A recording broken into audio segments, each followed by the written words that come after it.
The people known as the Andhras appear in the distant past of India long before they formed a recognized kingdom. Ancient traditions speak of them as early as the 5th century before the Common Era, describing them as a community that stood somewhat apart from the Aryan world. Old stories portray them as descendants of a wandering lineage, and early Buddhist tales mention both an Andhra city and an Andhra land. In the edicts of Emperor Ashoka, they are listed among the frontier peoples, alongside the Palindas, while epic poetry places them in the company of the Kolus, Xeras, and Pandyas of the south. These scattered references show that, at first, the Andhras were known as a tribe rather than as the rulers of a defined territory. Only centuries later do we find a clear mention of a region named after them. An inscription from the 4th century refers to a province called Andhrapasa, governed by officials of the Pallava dynasty. This suggests that the land gradually took its name from the people who inhabited it, a pattern often seen in Indian history. Over time, the same country came to be called by other names as well. During the period of the Eastern Chalukyas, it was widely known as Vengi, and in Tamil writings the Andhras were described as the Vaduga, the Northerners, and their land as Vadugavali. Yet through all these changes, the ancient name never disappeared.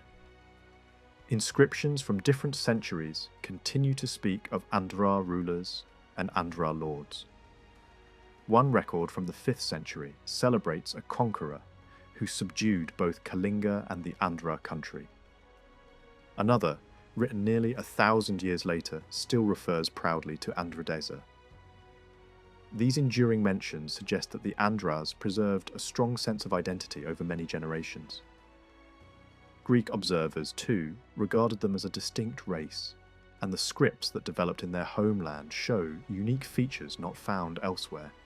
The local form of Prakrit used in early times possessed its own character, and in the medieval period, the language of the region evolved into Telugu, giving the land the additional name of Telangana. Determining the exact boundaries of ancient Andhradesa is far from simple. Ashoka's inscriptions treat the Andhras and the people of Kalinga as neighbours, implying that the northern frontier lay somewhere near that region. Classical writers describe a fertile coastal zone between the Godavari and Krishna rivers, and speak of Andhra influence extending well into the interior. To the south, the land seems not to have stretched far beyond what is now the northern part of Nellore. Under the powerful Satavahana emperors, the realm grew enormously, at times reaching from sea to sea and from the central highlands down toward the Tamil country. Yet in the earliest period, the core territory was more modest, bounded by Kalinga in the north, the southern Andhra plains in the south, the eastern coast, and a broad belt of inland country to the west. Our knowledge of the Satavahana age is pieced together from fragments. Only a few decades ago, scholars began to collect inscriptions written in Prakrit and engraved in the old Brahmi script that mention kings bearing the name Satavahana. The genealogies preserved in the Puranas called these same rulers Andhras, and it seemed natural to equate the two. From this identification grew the long-held belief that the dynasty first rose in the eastern districts around the Krishna and Godavari valleys, and later expanded westward. Yet the evidence does not fit that simple picture. The earliest inscriptions naming the first Satavahana kings were discovered not in the east, but in the western Deccan, at places like Nanagat and Nasik. These records speak of the founder Simukha, his brother Kanha, and of Queen Nayanika, widow of the early ruler Satakani. The magnificent account left by this queen, listing the many sacrifices performed during her son's minority, stands close to the ancient routes leading from the inland capital of Pratishtana toward the western ports. If the heart of the empire had truly been in the east, it would be strange for such an important document to appear on the opposite frontier. Meanwhile, the great Buddhist centre of Amaravati in the Andhra region has yielded numerous inscriptions from the 3rd century before the Common Era onward, yet none of them mention the early Satavahana monarchs. Instead, they record local chiefs bearing different names, showing that the eastern country was then ruled by another line. Only in the 2nd century of our era, long after the dynasty had flourished in the west, do inscriptions from Amaravati begin to refer to Satavahana kings, such as Pulumavi and his successors. Coins tell the same story. Early issues clearly connected with the dynasty have been found mainly in the Western Plateau, while the eastern districts produce money of different types. Literary works traditionally linked with Satavahana courts, including collections of poetry and romances, offer little concrete information about the eastern lands during the formative centuries. A crucial piece of testimony comes from the famous inscription of Kharavela, the powerful king of Kalinga. In it, he boasts of destroying a city called Pithunda and of breaking the alliance of the Tamil kingdoms. The geographical hints place this city within the Andhra region rather than in Kalinga itself. If the Satavahanas had already ruled that land, such an attack would have meant a direct war between the two great powers, yet Kharavela's long record makes no mention of any conflict with them. The silence suggests that at that time the Andradasa lay outside Satavahana control. Taken together, these clues point to a different sequence of events. The Satavahanas appear to have begun as a Western Deccan family, ruling from Pratisthana and controlling the trade routes that linked the interior with the Arabian Sea. Only after consolidating power for several generations did they move eastward into the Krishna and Godavari plains, absorbing the older local states and giving their name to the country. By the height of their empire, they governed a vast realm that stretched across the peninsula. But their roots were not in the east, where later tradition placed them. The historian faces many gaps in this story. Large parts of the Satavahana dominions remain unexplored, and only a handful of inscriptions survive for a dynasty that ruled more than 3 centuries. Whole stretches of time are illuminated by nothing more than a few coins or a brief line in a chronicle. Yet from these scattered traces, a picture slowly emerges of a people who maintained a distinct culture from ancient days, who gave their name to a fertile land, and whose rulers built one of the earliest great empires of southern India. Another clue appears in the people who surrounded the first Satavahana rulers. In the earliest Western cave records, a powerful class of officers is repeatedly mentioned, and the dynasty's beginnings seem tightly linked with that world. One of the clearest examples is Queen Nayanika, the wife of Siri Satakani, usually treated as the 3rd ruler in the line. She is presented not as an outsider, brought in later, but as the daughter of a Maharathi chief from a well-known family group.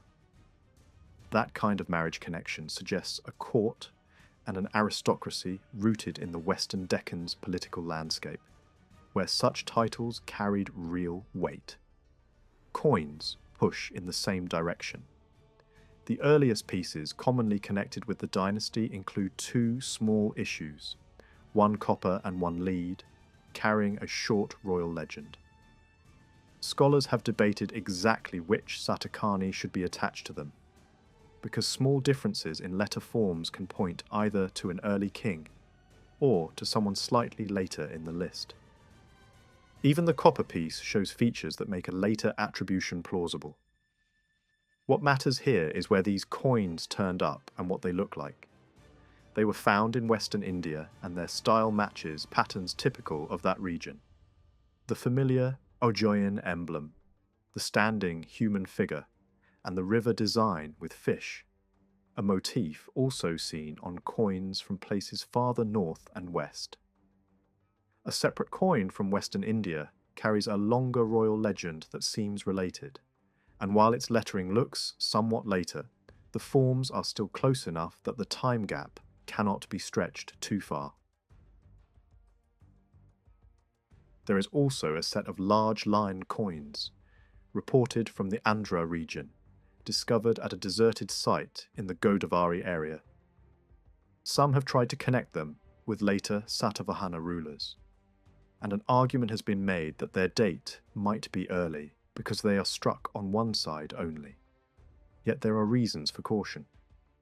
Satavahana coins usually do not appear in such unusually large formats, and the dynasty's known royal names do not naturally match the endings suggested by the worn legends on these pieces.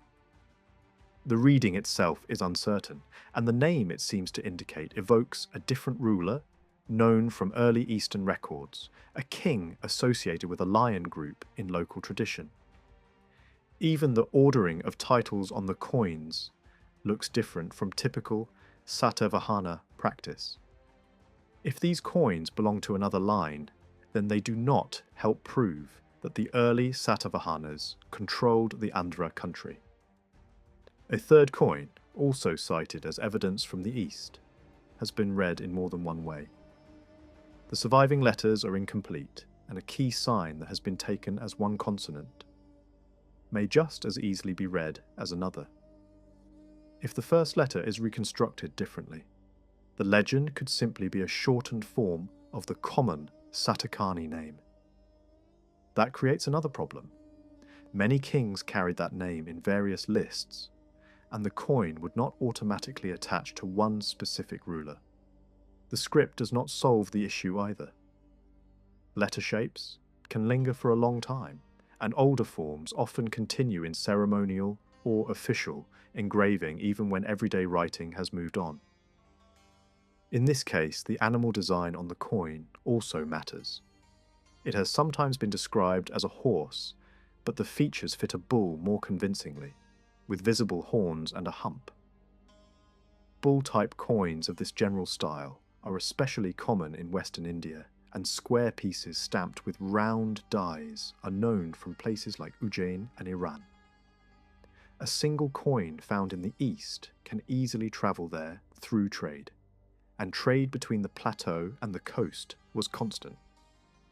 A clearer coin group from the Andhra region belongs to a ruler whose name appears in shortened form, often reduced to two parts. When expanded, it likely corresponds to a longer royal name known from cave records in the West. Abbreviations are not unusual on coins. Titles and names are often trimmed to fit the space, and even a single king can appear with or without the maternal identifier on different issues. The key point is the sequence. There is no solid reason to place this ruler before the famous Gautamaputta Satakani, especially since a major celebratory record of that reign does not even mention the Andhra land, and neither inscriptions nor coins of that king have been securely found in the Andhra region. Other scholars have preferred to place the abbreviated ruler later, and there are hints that his unusual name may reflect political ties with the Saka world, where names ending with certain elements were common among Western satraps. If that influence came through marriage alliances, it would make sense of the naming pattern without forcing an early Andhra base. Another argument sometimes raised focuses on the writing on coins of Siriyajna. Certain pieces from Western India show a second inscription in a different dialect, and a style of writing that has been compared to scripts from the Krishna district.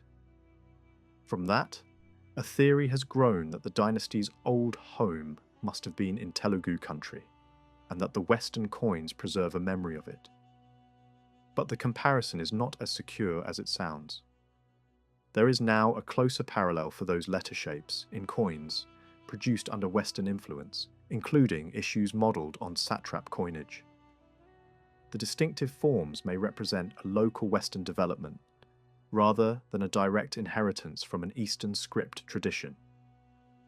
Dialect features also fail to prove an early Eastern homeland.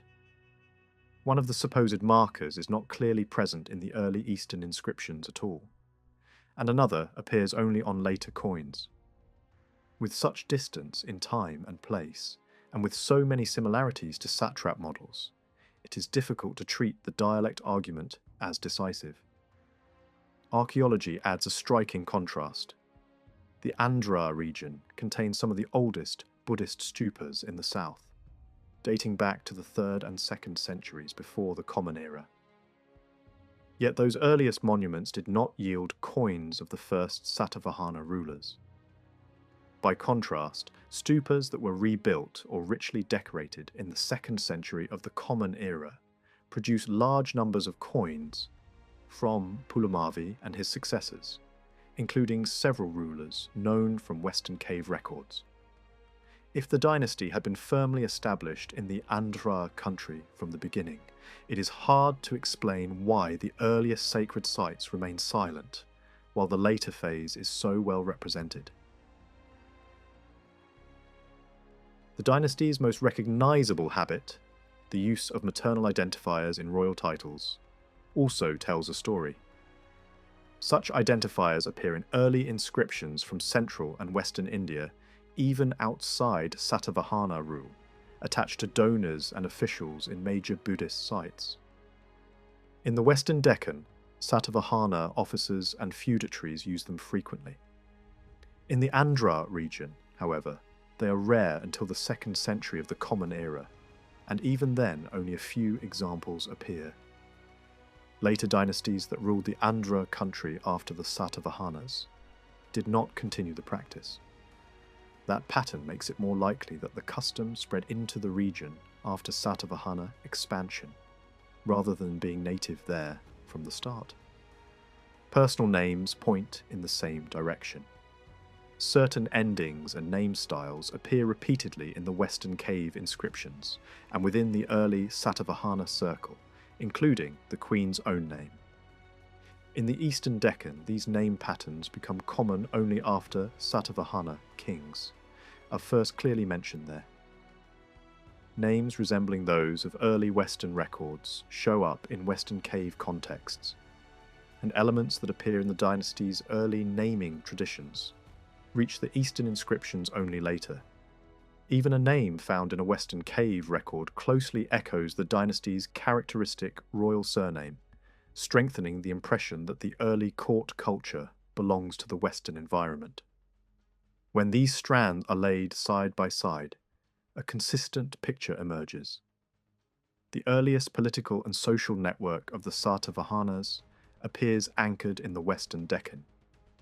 The officer class around them, the marriage alliances, the coin style and find spots, and the concentration of early inscriptions all point in that direction. Evidence from the Andhra region becomes dense only later, when the dynasty's power clearly reached the east. Later, religious traditions also echo this Western focus, even if they must be used carefully.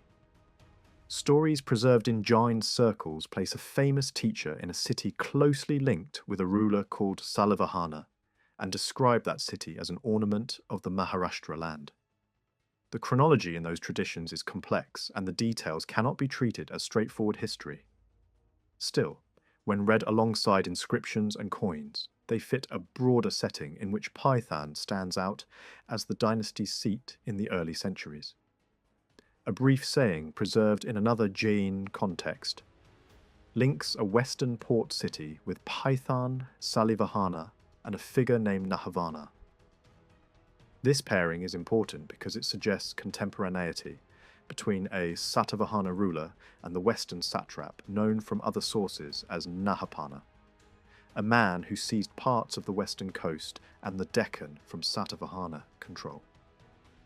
If the dates used in certain inscriptions connected with that satrap are not tied to a later era system, but instead reflect regnal counting or another local era, then the political picture becomes easier to understand. The rivalry plays out in the west, and the Satavahana center in the 1st century of the Common Era remains in the Python sphere. The idea of an early Eastern capital has also been built on uncertain ground. A debated reading of a compound word in a Western cave inscription was turned into the title Lord of a famous Eastern market town. And then, that hypothetical title was treated as proof that the dynasty once ruled from there. Yet the spelling does not match neatly. Alternative readings are plausible, and the context of the inscriptions does not support the proposed reconstruction. The two donations often linked together are not identical in character, and the king who is supposed to carry the Eastern title is not in the right position chronologically when those records were cut. Once the problematic reading is set aside, the supposed royal title collapses, and with it, a major prop of the Eastern capital theory. A second claim that Sri Kakulam was the dynasty's early capital rests largely on a much later literary tradition full of legendary material.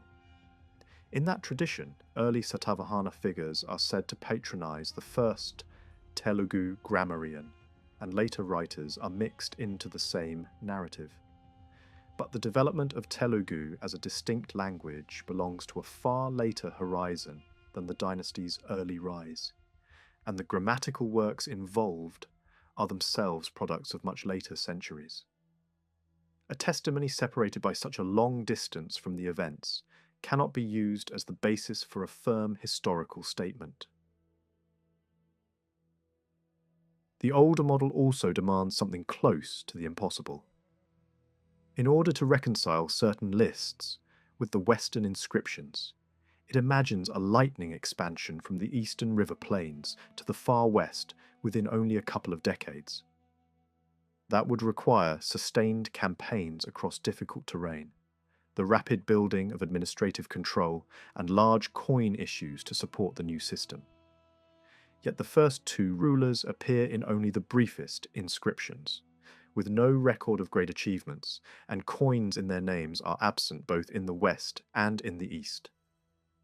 Even the most capable empire builders in Indian history did not normally create stable, wide-spanning states at that speed, especially when strong neighbouring powers existed nearby. With Kalinga active and assertive, westward movement from the coastal plains would have faced constant pressure. The more realistic direction, in many periods of South Indian history, runs from uplands and plateau networks down toward the plains and coasts, not the other way around. Satakani I is sometimes introduced with the imposing title Lord of the Southern Country. At first glance, that label sounds as if it must refer to control over the entire peninsula. Yet the term behind it, the Southern Country, was never a single fixed geographic unit. In its broadest meaning, it could cover everything south of the Vindhya ranges. But several ancient traditions show that it was often used more narrowly. Even the far south could be treated as something separate, and coastal regions in the east were not always included. Because of that, the title attached to Satakani I cannot be taken as proof that he ruled all of southern India. A clearer picture appears in early descriptions of trade. A 1st century maritime guide separates the southern interior from the extreme southern lands associated with the great Tamil kingdoms. The same guide also treats the western plateau towns as the main commercial backbone of that southern interior. Meanwhile, another classical geographer uses names for coastal zones that most likely point to the lower Krishna-Godavari region, an area that can be identified with the Andhra country. That coastal belt is described as lively, filled with production and exchange. Yet the market towns listed under the label Southern Interior are overwhelmingly on the western side of the peninsula, including major nodes like Paithan and Tagara. In other words, the southern interior of these early trade descriptions excludes the far south, and also stands apart from the eastern coastal zone. This makes it difficult to use Satakani's grand title as evidence for total supremacy across the entire peninsula. Debate begins when scholars try to explain how the dynasty relates to the Andhras. Some attempts have placed the Andhra people far to the north, on the edges of early Aryan society, as if their homeland lay in the Vindhyan belt. That idea depends on uncertain assumptions about how far Aryan culture had spread at the time. Other lines of evidence point strongly toward a different conclusion. The Andhras, in the earliest period as in later centuries, are best located in the lower valleys of the Godavari and Krishna. A theory of Western origins for Satavahana power can be persuasive, but only if it is supported by arguments rather than asserted as a guess. Another approach tries to solve the problem by rejecting any strong link between Satavahanas and the Andhras. It notes that Satavahana inscriptions do not explicitly call the kings Andhra, that Greek writers who discuss the Andhra people do not name the Satavahana family, and that Greek notices of certain rulers omit tribal labels. It also points to confusion in the Puranic lists, and treats that confusion as grounds for discarding them. Yet these objections lose much of their force once the evidence is read with more care. The Satavahana name functions like a dynastic label, a family designation used in official records. Andhra, by contrast, describes a people, a tribal identity. An inscription may proudly announce a royal family name without bothering to add the tribal tag, because within its own context, the family label is the essential marker. A useful illustration comes from later administrative records, where a province is named after the Satavahana dynasty, and another province nearby is named after the Andhra country. The two labels appear side by side and are clearly not identical in meaning. That alone shows why the absence of Andhra in Satavahana inscriptions is not proof that the dynasty had no Andhra roots. The same logic applies to foreign writers.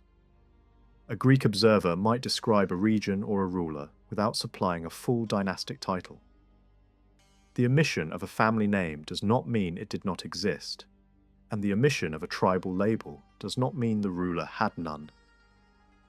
These authors often focus on geography, trade, and notable kings, not on the internal naming conventions of Indian courts. This is why the Puranic tradition, while imperfect, cannot simply be thrown away. Its lists certainly suffer from damaged chronology, inconsistent ordering, and corrupted names. But much of that chaos is the result of copying errors and later reshaping of older names into more Sanskrit-looking forms. Importantly, the dynastic material appears to have been shaped and revised when Satavahana rule was still within living memory or only recently passed. That closeness does not guarantee perfection, but it strengthens the value of the tradition when it speaks about broad identities and affiliations. A key term in that tradition offers a workable bridge between dynastic and tribal language. The phrase often translated as Andhra servants. There has been disagreement about how to read it.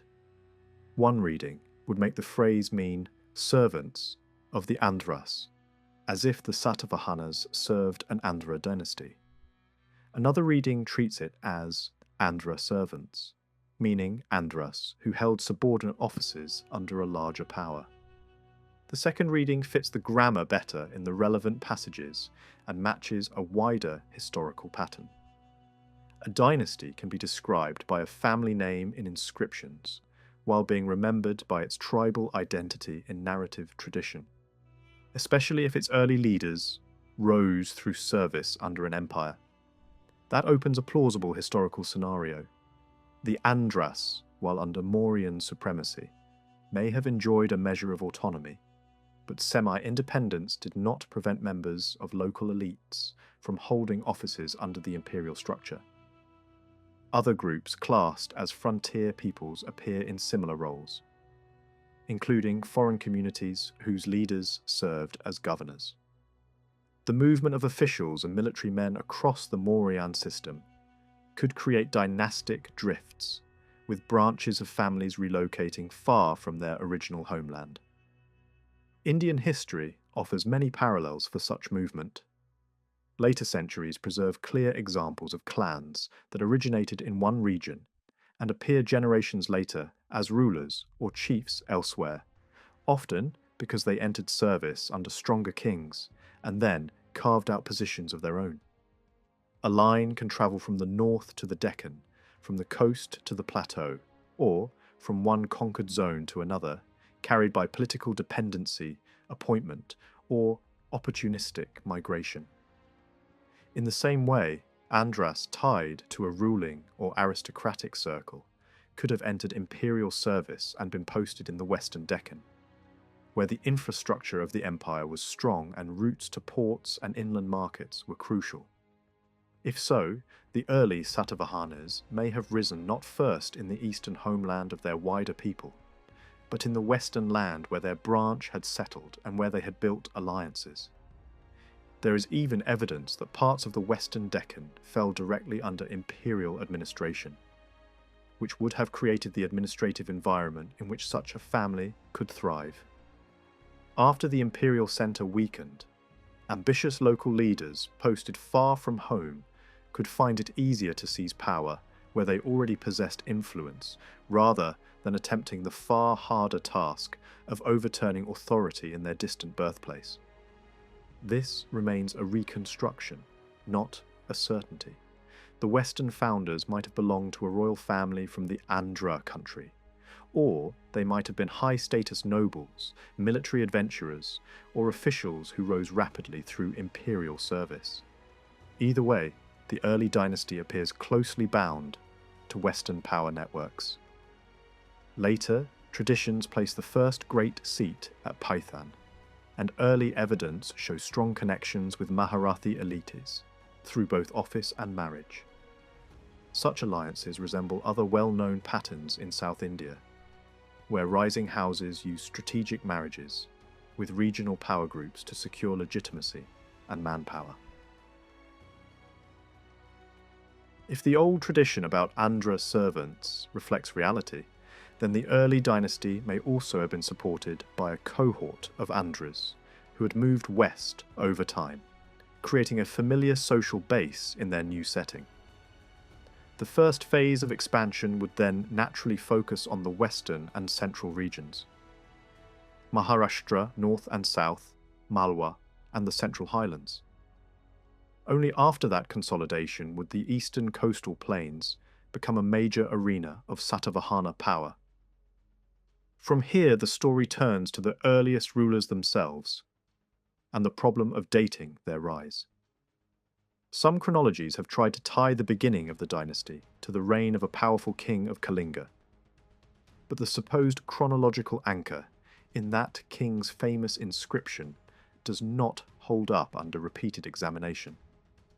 Other methods place the beginnings in the 3rd century before the Common Era, aligning the total span of reigns preserved in tradition with the best estimate for the dynasty's end. The numbers in the lists differ, and the totals do not always match the sum of individual reigns, but one consistent result emerges. The dynasty's start cannot be pushed too late without compressing centuries of rule into an implausible span. Simukar stands at the head of the line. Tradition remembers him first as an Andhra by identity, and only later as a king in full command. That pattern matches a rise from subordinate status into sovereignty. Yet an awkward question follows. If Simukar founded the ruling line, why does the dynasty already bear the Satavahana name? Because his brother also belongs to the same family label, the name seems to predate Simukar's seizure of power, suggesting it may have been an inherited house name rather than one coined at the moment of kingship. The meaning of Satavahana itself is uncertain. Later, writers offered creative explanations, connecting the name to generosity or to legendary motifs. But those interpretations mainly reveal that the original sense had long been forgotten. Modern attempts have proposed links to non-Indo-Aryan languages and rituals, sometimes imagining it as son of the horse, or tying it to royal ceremonies. Such readings are highly speculative and struggle with a simple objection. If the name arose from a ritual that many kings performed, it should appear widely, yet it is attached to one dynasty in particular. A more cautious view treats the name as a title or label, born in a specific political environment, perhaps linked to service, rank, or a specialized role under an imperial system. It is even possible that the name once carried a meaning within a military or administrative context that later generations no longer understood. What can be said with more confidence is that the early Satavahana court was deeply invested in ritual and religious authority. Royal women are described as learned in sacrificial tradition. Royal mothers are praised for ascetic discipline. And later, kings emphasized the protection of social order. Some stories even suggest a Jaina dimension in the dynasty's earliest phase, portraying the first ruler as a builder of Jaina shrines before later turning into a darker figure who was removed from power. Whether or not that tale is historical in detail, it shows how the dynasty attracted multiple religious memories. After Simukha, his brother Kanha takes the throne. By Kanha's time, the dynasty's reach clearly extends into the western Deccan, reaching at least as far as Nasik. An early cave record from that region describes construction under an official called a Mahamatra, a title known from imperial administration. The document implies that Satavahana governance borrowed institutional language from earlier imperial systems. The physical form of the cave itself, with its simple pillars and early decorative features, reinforces the sense that this belongs to the dynasty's initial phase of power in the West. Next comes Satakani I, linked through marriage to the Maharathi elite. Here, the evidence becomes complicated because different traditions disagree over family relationships, and the surviving relief labels at Nanagat are damaged. Some reconstructions have tried to force a neat match between the lists in tradition and the arrangement of figures, but the missing portions of the relief series make certainty impossible. The reliefs appear to show the king and queen, then a prince, then the queen's Maharathi father, then other princes. Yet the long inscription describing sacrifices mentions only 2 sons, and those may not have been the whole family. It is plausible that the relief series originally displayed more princes than the sacrifice text names, and that the sacrificial record was composed later, after changes in succession or political presentation. The royal name Satakani itself becomes a puzzle in this period. It appears again and again across the dynasty, sometimes with a maternal identifier and personal name, sometimes shortened into brief forms on coins and inscriptions. The repeated use suggests that at times it functioned as a standard royal surname, rather than a single individual's unique name. Different spellings in later tradition show that the term's meaning was not clearly understood by copyists, and later writers produced multiple distorted variants. Modern proposals for the meaning range widely, from linguistic theories linking it to non-Indo-Aryan roots, to attempts to tie it to Tamil epic interpretation. Yet hard evidence remains elusive. The safest conclusion is that the name is ancient, that later generations struggled to explain it, and that the original sense is no longer recoverable with confidence. Attempts to connect it to popular words, village deities, or late commentarial guesses do not provide a secure foundation. The name may once have evoked a physical trait, a symbolic epithet, or an inherited title, but the surviving record does not allow a final answer. The name Satakani was not limited to royal houses, and it was never simply a private dynastic label shared by 2 ruling families. It appeared far beyond the circle of kings. Officials, ministers, and even ordinary individuals could carry versions of the same name. In one Western record, a minister is known as Hala Sata, a shortened form that clearly points back to Satakani. Another inscription suggests that the practical work behind a royal donation the preparation of the writing surface and the final production of the document, was credited to someone whose name ended with a fragment that can only reasonably be completed as Satavahanas. The space in the damaged line allows for almost nothing else. The broader point is clear. A royal name could circulate in society, and scribes did not treat it as sacred property reserved exclusively for monarchs. The surviving Nanagat text, created when the young heir was still under guardianship, presents an image of unusual ceremonial ambition. It lists an extraordinary sequence of major Vedic rites and extended sacrificial cycles. The catalogue is so long that missing portions of the inscription almost certainly hide additional items. This has led to an old debate over who actually performed these rites. One view once tried to treat the Queen Regent as the main ritual actor, even while admitting that traditional law discouraged women from independently performing the highest public sacrifices. Yet the grammar of the record leans in a different direction. It uses impersonal, formal phrasing and repeatedly ties the sacrifices to the king, not to the queen as an independent celebrant. A more convincing reading treats the queen's role as that of the consort who participates in sacrifices performed by the royal patron, and as the widow who later preserves the memory of those achievements. The inscription describes the king with the language of victory and authority and presents him as a ruler whose power rolled forward without obstruction.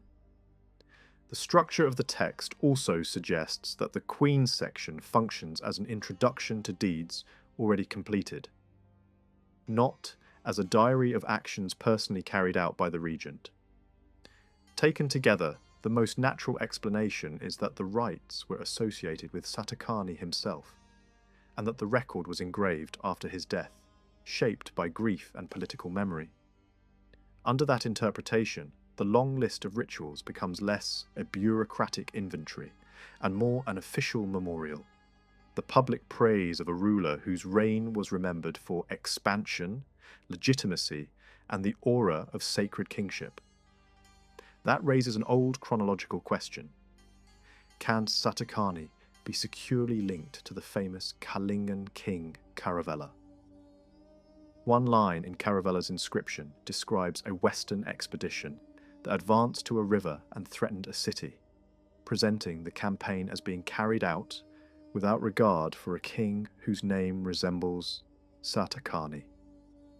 Attempts have been made to pin Kharavela's reign to the early 2nd century, before the Common Era, by connecting his record with a Greek ruler known from coinage. But even if that external connection is accepted, the synchronism remains unstable. The Satavahana line contains multiple kings named Satavahanas, and the chronology is not tight enough to force the reference to one specific Satavahanas. Depending on how the reign lengths are reconstructed, the Kharavela campaign could align with the first Satavahanas or with a later ruler of the same name. The evidence allows possibilities, not certainty. Within the early dynasty's internal story, several princes appear in the shadows of the inscriptions. One of the most intriguing is Hakusari. A Nasik pillar record names a figure called Maha Hakusari, and then mentions his granddaughter, who is tied by marriage and parentage to royal officers. The physical setting of that cave and its architectural simplicity mark it as early in the sequence. The family connections in the text strongly suggest that this Hakusari belonged to the royal sphere rather than being an unrelated person with a similar name. It is very likely that he matches the Kumara Hakusari once shown in the damaged Nanagat relief series. Yet the same Nasik record avoids the standard royal title that Satavahana kings consistently use. That makes it risky to imagine him as a reigning monarch. The safest portrait is of a royal prince whose descendants remained closely linked to court service and high office. Another prince, Satisiri, appears in the sacrificial record as a son of the queen. The placement implied by the missing Nanagat figures suggests he once stood in the relief sequence between other named princes and the queen's powerful Maharathi father. Later writers tried to identify him with a figure in Jain legend, but the surviving evidence does not allow an easy identification. What can be said is that he cannot be equated with Hakusiri, and the damaged relief series hints that the royal family was larger than the surviving lines explicitly state. The sacrificial inscription names only 2 princes, and neither seems to represent the full structure of succession.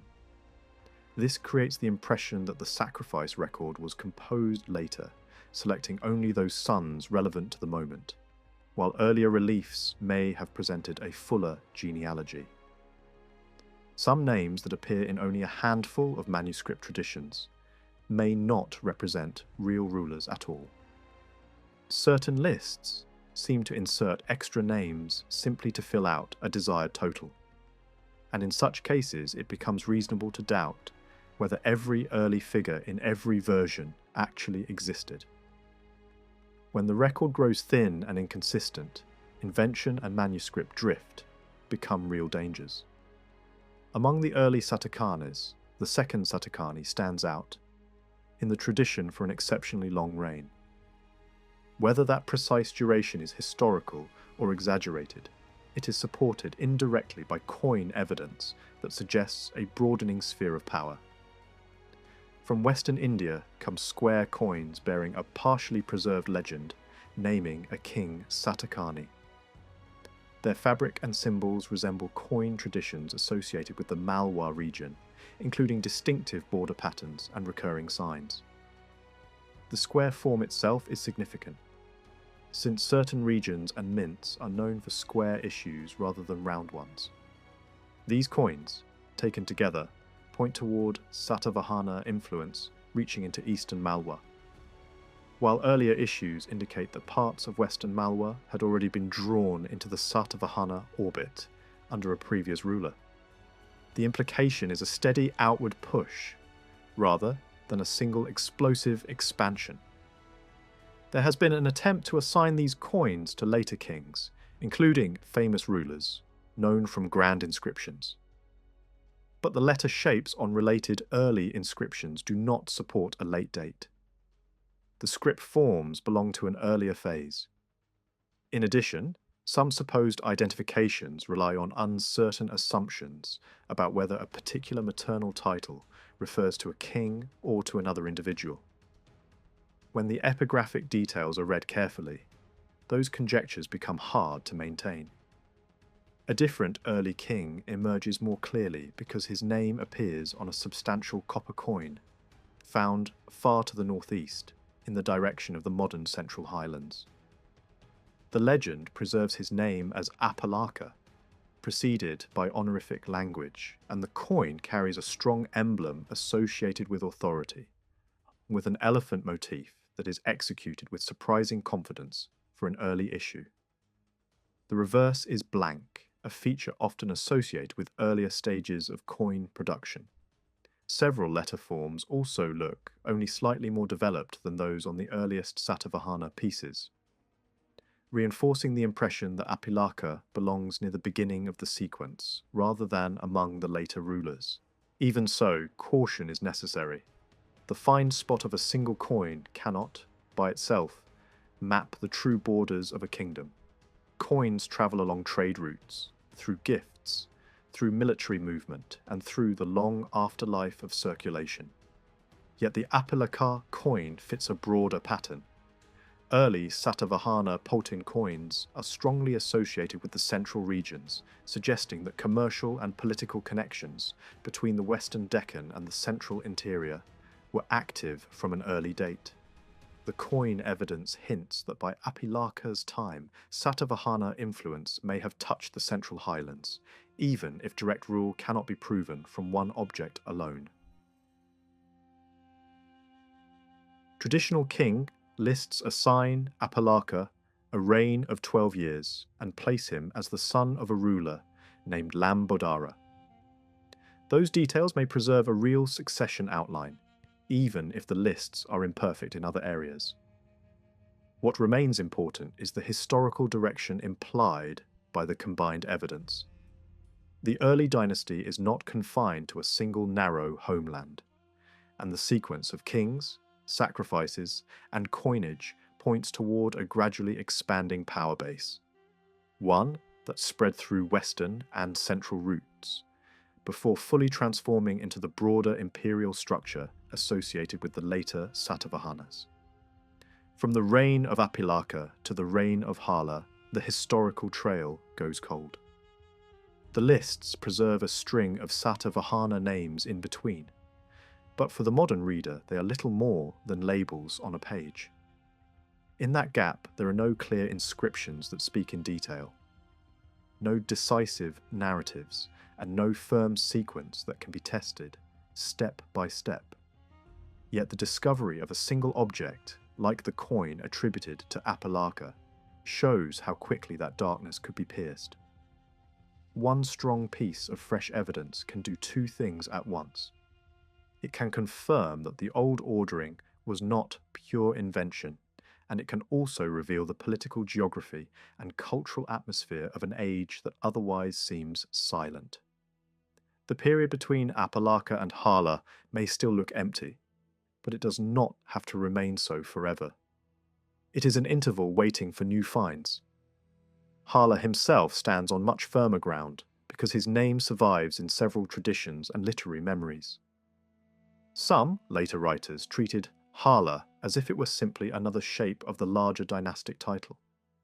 But that explanation struggles once the details are examined closely. In inscriptions and on coins, Satakani is often shortened into compact forms. Several such contractions are known, and even unusual spellings occur where one sound slips into another. But no clear example exists of Satavahana being reduced in the same way. That makes it difficult to argue that Hala is merely a casual variant of the dynasty name. A more plausible view is that Hala is tied to the familiar royal personal name Satakani, not to the dynastic label.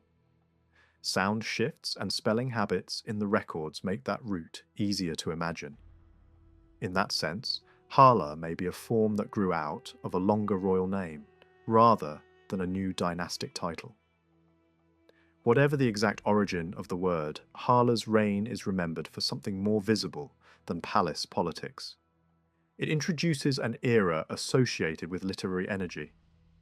The Satavahana state used Prakrit in its official records, and the surviving pattern suggests a deliberate preference rather than an accident.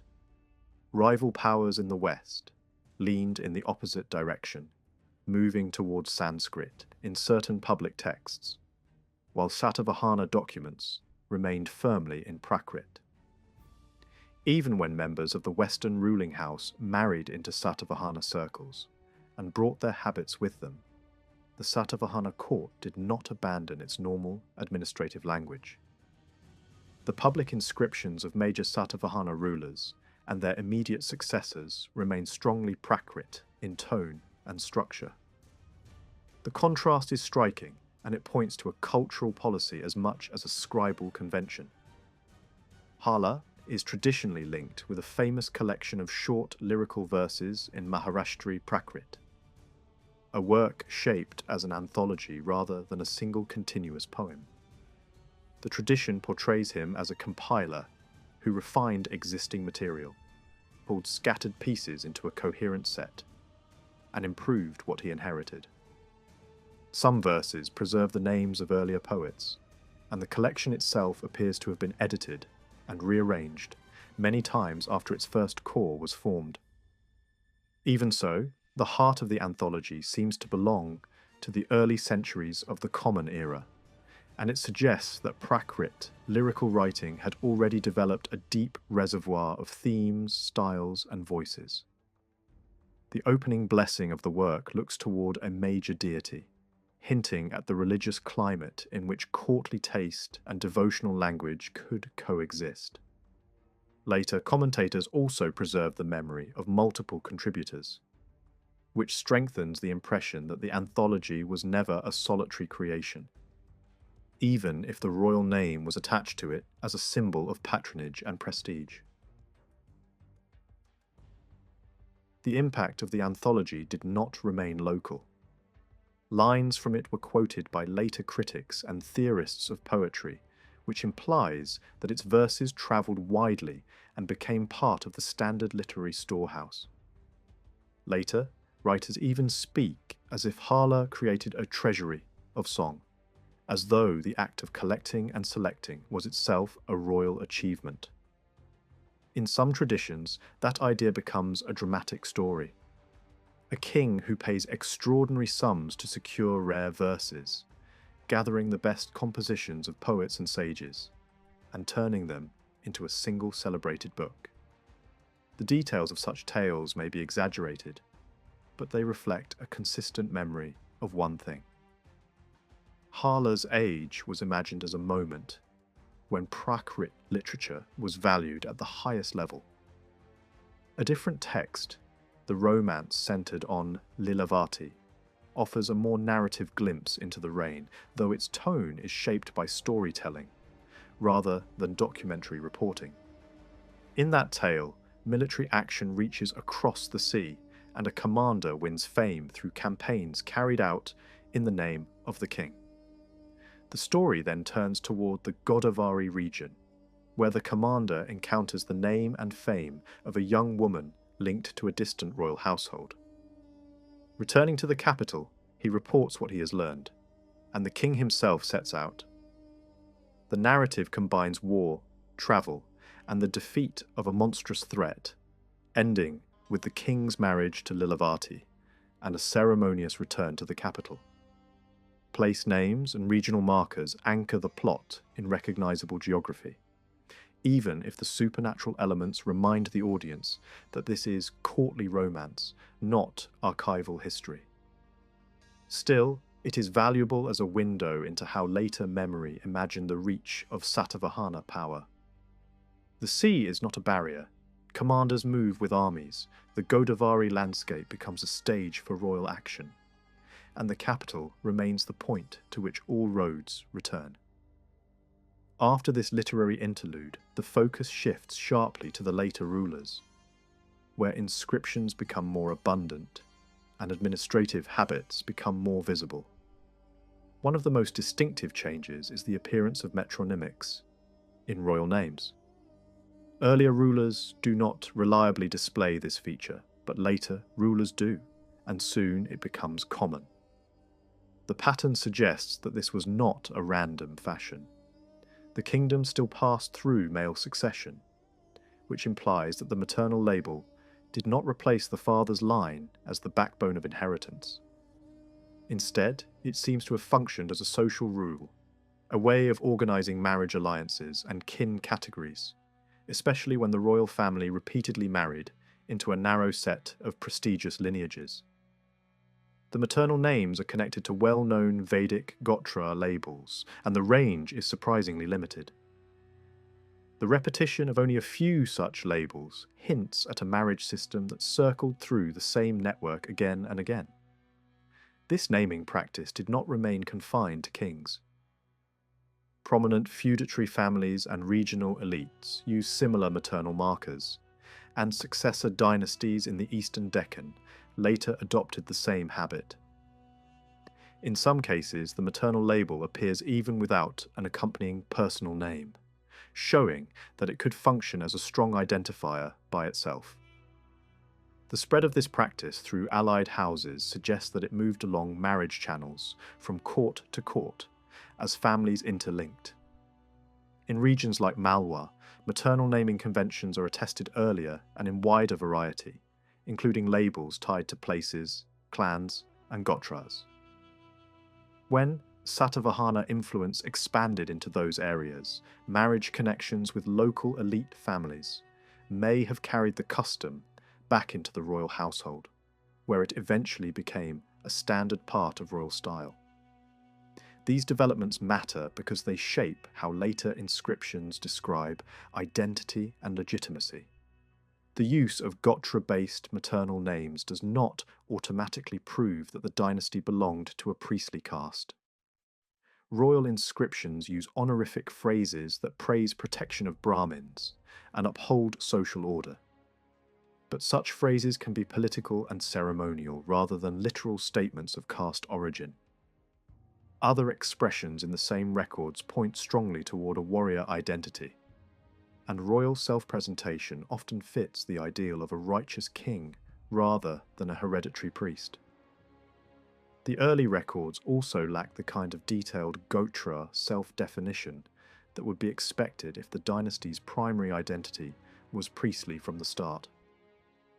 A more balanced interpretation is that the dynasty presented itself as a ruling warrior house that adopted certain Brahmanical forms of prestige and alliance, including the maternal Gotra label, as part of its political culture. The later period also brings the Satavahanas into direct conflict with Western powers known from coins and cave records. One major Satavahana ruler is praised as the breaker of foreign groups and the destroyer of a particular Western house. A large hoard of coins supports the claim in a very concrete way.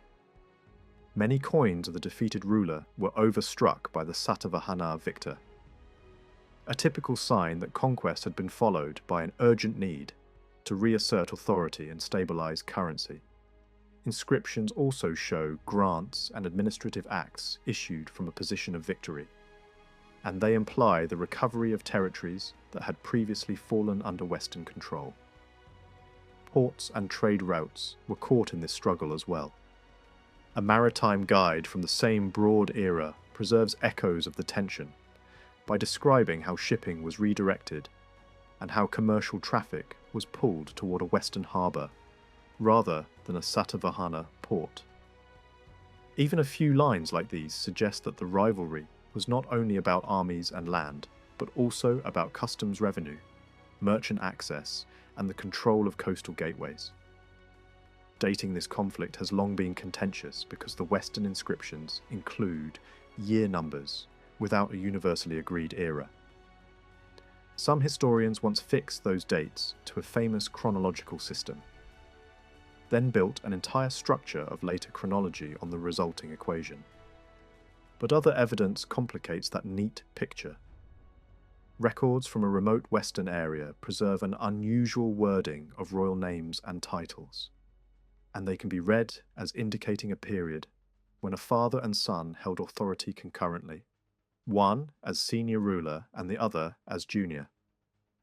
This would not be impossible in the region because later, Western dynasties are known to have practiced overlapping rule. If that model is accepted, the Western timeline becomes tighter, and it becomes harder to insert a long gap between certain rulers. The Satavahana side of the story introduces a further complication. One Satavahana king is closely linked by marriage to the Western house, and a queen's inscription openly identifies her as the daughter of that Western ruler. At the same time, a Western triumphal record describes the defeat of a Satavahana king named Satakarni, and it emphasizes that the defeat occurred despite a kin connection. If the Satavahana king in that Western record were a ruler who never bears the name Satakarni in his own inscriptions or on his coins, the identification would be awkward. A more coherent solution is to look for a later Satavahana Satakarni, who actually uses that name in official contexts and who fits the marital link implied by the Western record. Coin evidence strongly supports the existence of such a ruler because a Satavahana king bearing that name issued silver coins that deliberately imitate Western style, size, and weight. That imitation makes sense in a frontier world where political legitimacy and currency circulation overlapped. It also makes sense of the marriage tie. The alliance becomes visible not only in inscriptions but in monetary policy. Once the Satakarni of the Western victory record is placed among the successors rather than forced into an earlier slot, the chronology of the later Satavahanas becomes easier to balance, it also becomes harder to place the Western conqueror who was overstruck on coins too late. The scripts on cave inscriptions change quickly from generation to generation in the same region, and the physical layering of inscriptions at a single site can show relative sequence. When an inscription of one ruler sits directly under another, and the letter forms differ only slightly, it becomes difficult to stretch a century and a half between them. The coin hoard reinforces this. If the Satavahana victor had defeated a distant successor of the Western king, the hoard would be expected to contain at least a sample of those successor issues. Instead, the hoard is dominated by the defeated ruler himself. That pattern is exactly what would be expected from a direct clash between two near contemporaries. Land grants push in the same direction. A village donated by the Satavahana ruler bears the same name as a village previously donated by a Western benefactor. Another record refers to a specific field that had been associated with the earlier donor. Names can repeat, and it is always dangerous to treat every matching name as proof of identity. But the cluster of overlaps supports a narrative of contested territory that changed hands and then was formally reassigned by the new authority. A different line of argument has been used to link Nahapana with the Kushan world. One proposal claims that a word appearing in a Nasik record should be understood as a label for Nahapana's silver money, supposedly struck in the name of a Kushan overlord. The idea goes further, suggesting that the Kushan referred to in another northern inscription must be a specific early Kushan ruler, but the wording of the Nasik passage does not cooperate with that reading. The text speaks about funds placed with a guild for practical purposes, and it lists cloth and a monetary term together in the same breath, as items connected with the investment. The structure sounds like an account of how money was allocated, not a statement that the coinage belonged to an overlord. There are also basic doubts about treating that term as a straightforward form of Kushan. Still, even if the specific inscription cannot carry the weight of overlordship, the broader timeline can leave room for Kushan influence in the Western Deccan. A Kushan horizon in the middle of the 1st century is not impossible as a background condition, even if the epigraphic proof is weaker than some have claimed. Another problem appears when trying to match a famous Satavahana conqueror with a name found on a separate series of coins from the Kolhapur region. A group of lead and copper pieces shows 3 rulers, and the order can be reconstructed by observing which coins were overstruck by later issues. The sequence runs from one Vilavayakura ruler to a Sivalakura, and then to another Vilavayakura bearing a different maternal marker. This has tempted some scholars to treat Vilavayakura and Sivalakura as alternative royal titles used in different parts of a wide empire, as if the same monarch might be known by one name in one region and another name elsewhere. Another older view tried to solve the puzzle by claiming that the personal names belong to local feudatories, while the maternal labels belong to the imperial overlords. But that shortcut does not align well with what is known from other inscriptions. Regional nobles under the Satavahanas often carried maternal labels of their own, and those labels were not simply borrowed from the kings above them. In several cases, the maternal marker used by a local lord is one that the Satavahanas themselves never use. That makes it hard to treat the Kolhapur metronymics as a kind of imperial stamp automatically attached to provincial governors. The names on the Kolhapur coins also do not look as exotic as they first seem. Elements like Kura, Sivala, and common name endings appear in other early Indian contexts as personal names, place names, and naming habits. Even the name of a capital reported by a foreign geographer seems to share the same kind of ending. which weakens the argument that a writer must have confused two separate individuals. It is easy to mock an outsider's precision, but accusations of ignorance require strong proof, and the geographical notice includes details that suggest a distinct political centre rather than a vague memory. There is also a practical numismatic point. The typical symbol that dominates later Satavahana coinage does not appear on the Kolhapur series, and a signature emblem used on the Kolhapur coins is not a standard Satavahana feature. At the same time, the general fabric and some motifs resemble coin styles associated with other regional powers and feudatory groups. That combination encourages a cautious conclusion. These rulers were probably local authorities operating under Satavahana pressure or influence, perhaps allied, perhaps subordinate, and possibly contemporaneous with known Satavahana kings, but not identical with the major imperial figures themselves. The presence of the royal title on their coins does not automatically disqualify them as subordinates, since even rulers who clearly stood below larger imperial systems sometimes used royal language in their own sphere. Turning back to the major Satavahana conqueror, the impression left by the sources is that he recovered much more than a small lost province. The praise attached to his name is not the kind of empty compliment that can be ignored, because the background suggests real territorial contraction before his rise.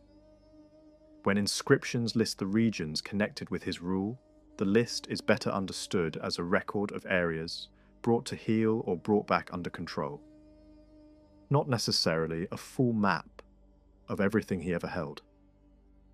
Even so, the political reach implied by the records is substantial.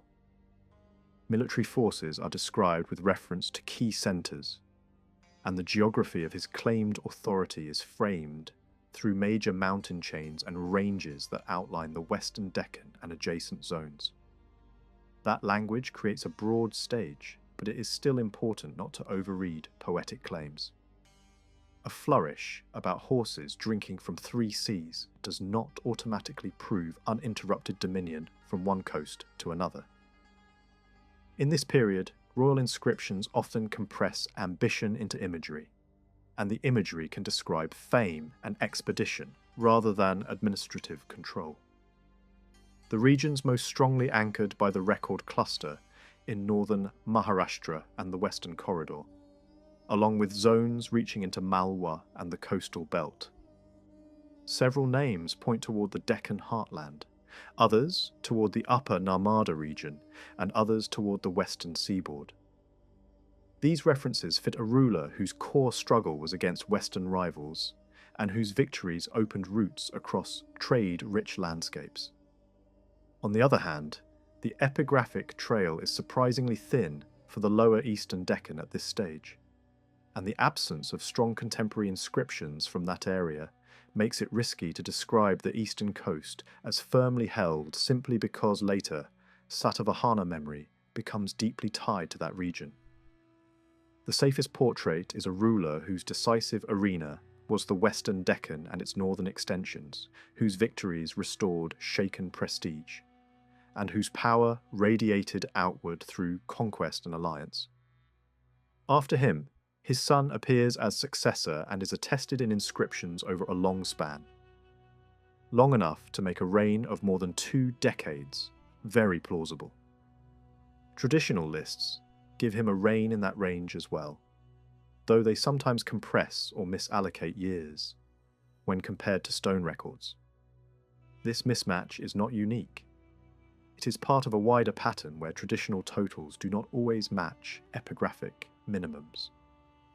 Because of that, some scholars tried to solve the arithmetic by proposing that father and son ruled concurrently for a period. The argument rests on a handful of points.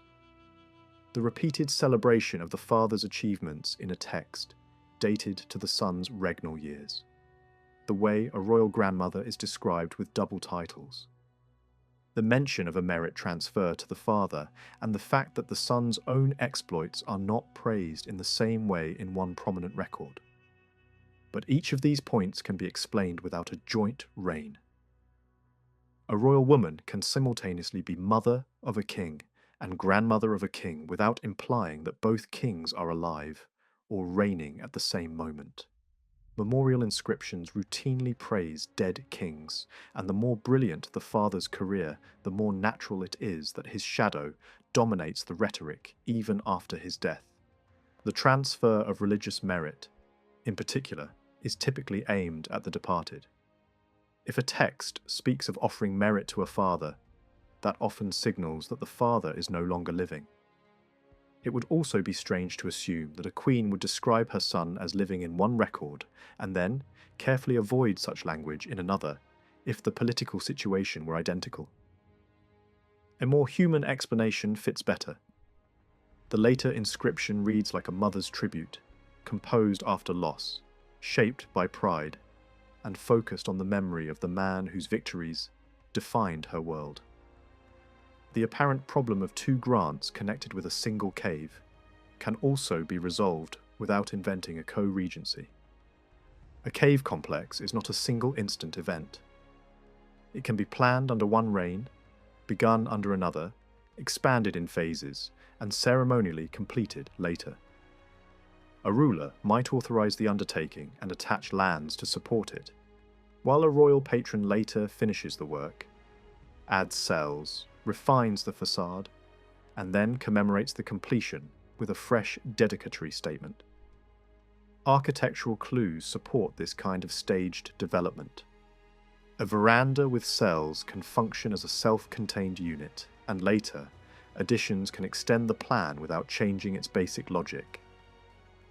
In that sense, the same cave can genuinely receive separate moments of patronage. One, official and administrative, the other, devotional and commemorative. The difference between official grants and private records matters here as well. Official documents tend to follow a strict formula, naming the ruling king's order and listing administrative formalities. Private dedications often open directly with the date and personal act of giving. If the inscriptions align with that distinction, the simplest conclusion is that the official grants belong to the king in whose name the administrative language is issued, while the queen's inscription belongs to her personal act of completion and dedication. As the dynasty moves forward, the later kings become visible through a mix of inscriptions and coin finds, and the political map begins to shift again. Some rulers seem to have held both western and eastern Deccan spaces, while others appear increasingly tied to the east. Coin distribution supports this picture. Certain rulers' issues turn up strongly in the Krishna-Godavari region, while others connect more clearly with western zones. The adoption of honorific titles also changes. Later, Satavahanas increasingly use an additional royal prefix that resembles Western practice. Yet the term is not foreign to the Deccan world and can be found in regional records in contexts that do not require Western borrowing. Titles travel easily across frontiers, and their appearance does not automatically prove subordination. It can just as easily reflect competition, imitation, or the prestige of a rival's style. One later, Satavahana ruler, is especially important because his inscriptions and coinage show an effort to hold or recover territories that had been contested with Western powers. His reign length is supported by a dated record, and the geographic range implied by his finds suggests sustained authority in more than one zone. Later, narrative tradition also attaches the famous Buddhist figure Nagarjuna to a Satavahana king described in grand, ocean-spanning language. Such language should be treated as ceremonial exaggeration, but it may preserve a memory of a ruler whose fame carried beyond his administrative borders.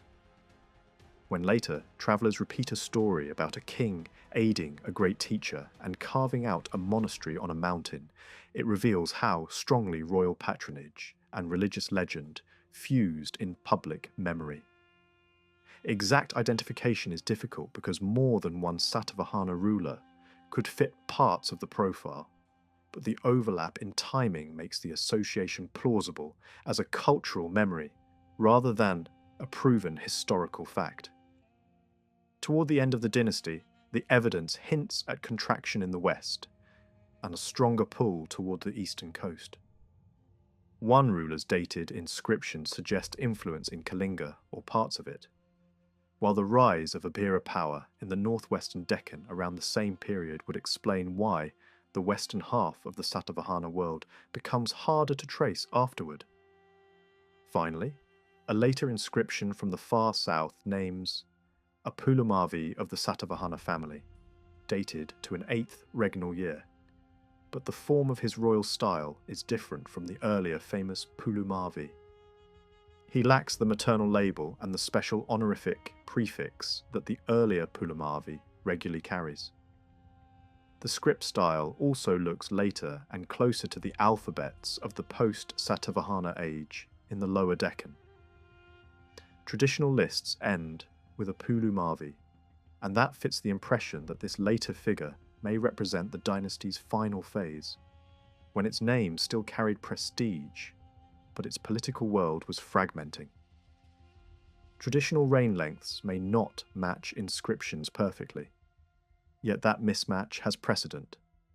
The lists repeatedly shorten reigns that inscriptions show to be longer. Taken together, the southern record and the way the lists stop at a Pulumavi strongly suggest an ending, not a dramatic collapse captured in one single document, but a slow fading where the last king is visible only in a few scattered lines on stone. The political world of the Satavahanas was built around a single central idea. The ruler was the fixed point that held everything together. The system followed the accepted norms of the age, and the throne passed by inheritance. Even though Satavahana kings are famous for using their mother's lineage in their royal names, succession did not move through women. The right to rule was still counted through the male line, and contemporary language about ancestry through men supports that reality. In most cases, the pattern appears straightforward. The eldest son normally became king. What stands out is that, although elite marriage could be plural and dynastic households were not small, the surviving records do not show open succession crises, rival claimants, or civil conflict over the crown in the way one might expect. When the heir was too young to rule, a different solution was used. The late king's brother could take the throne, at least until the next generation was ready. Early tradition suggests this happened at the very beginning of the dynasty, when the founder's brother appears to have stepped in during the minority of the founder's son. In other situations, the queen mother could stand at the centre of government as a regent, sometimes supported by her own family network. And royal women in this position could even take part in high ceremonial acts normally associated with kingship. The king was not a distant figurehead. In war, he was expected to command in person, and the image that emerges is of rulers who led armies themselves rather than ruling only through generals. Administration reflects the same hands-on attitude. Orders sent to provincial officials are detailed enough to show that the centre did not merely issue broad instructions and hope for the best. The king demanded results, monitored implementation, and relied on a chain of command that could reach across the empire. With a relatively simple governing machine, the monarch's authority could be strong in practice as well as in theory. Yet this power was not imagined as the freedom to act without restraint. The ideal king was trained to think of himself as the guardian of social balance and religious order, a protector who offered security rather than fear. He was expected to prevent social breakdown, to act as a true father to the people, to feel the burdens of ordinary life, and to treat taxation as a matter of justice rather than appetite. He was supposed to support both humble households and the privileged groups who claimed ritual status, and to plan policy with an eye to the main aims of human life as his culture defined them. A ruler raised inside that moral language would find it hard to escape its pressure, even when politics forced compromises. He also did not govern alone. Ministers surrounded the throne, and among them were trusted confidants who handled sensitive tasks and carried out projects in the king's name. Although the theory that two kings ruled side by side as a permanent arrangement remains unconvincing, there are clear signs that royal mothers could be formally associated with their sons in government on particular occasions. One order survives that presents the Queen Mother and the king together, addressing an official in charge of a named administrative region. Some have suggested this kind of joint command implies a sick or weakening king. That is possible, but it is not the only explanation. The place where a record was issued could matter. A decree sent from a military camp might carry a different signature pattern than one issued from the capital, and the presence or absence of the Queen Mother's name could reflect practical circumstances, rather than medical decline. Other fragmentary evidence hints that queens sometimes had a recognised public role, but damaged texts prevent a precise reconstruction of what duties they performed day to day. Below the king, the empire relied on two broad kinds of intermediaries. Ordinary officials formed one layer, managing districts and carrying out instructions. The second layer was made up of feudatory powers, smaller ruling houses and high-ranking local elites, who governed important regions in the name of the dynasty, but with a degree of their own authority. In the Kolhapur area, for example, the evidence points to a line of local princes active in the 2nd century. Several factors suggest they stood under Satavahana supremacy. They appear in the same chronological horizon as a known Satavahana king. Their coin finds cluster where their power is expected. The imperial sphere reached southward beyond their region, and these local rulers adopted Satavahana-style maternal lineage markers. Like the Western satrapal houses of the same era, they also used the title of king in their own environment, which shows how flexible political language could be. A subordinate ruler might still speak as a king inside his own territory. Two other categories of feudatories appear frequently in Western inscriptions: the Maharathis and the Mahabhojas. The precise origin of the word Maharathi has been debated, but the pattern of similar high offices makes one thing clear. The prefix Maha signals elevated rank. The term itself connects strongly to older labels found in earlier political vocabulary, where similar words were used for powerful provincial rulers and chiefs in the western regions. These older terms seem to have been both ethnic and administrative, describing groups as well as offices. In some sources, the word for a Bhoja clearly means a prince, and other records treat such figures as local rulers with the visible symbols of sovereignty. That suggests these titles started in environments where political authority was organized through regional elites, and later became integrated into larger imperial structures. One clue to how this integration may have worked comes from the early Satavahana court itself. A Maharathi appears in a position of remarkable honour, placed immediately after the crown prince and above other royal princes in ceremonial order. That ranking makes it difficult to see him as a mere servant. The more likely picture is a powerful allied house. Before they became sovereigns, Satavahana leaders may have depended on strong Western chiefs as partners in the struggle against older overlords. Once the dynasty secured power, those allies would not simply vanish. They would be rewarded with greater prestige and formal status. But they would also be drawn into the new imperial system. Marriage was one of the most effective tools for binding such alliances.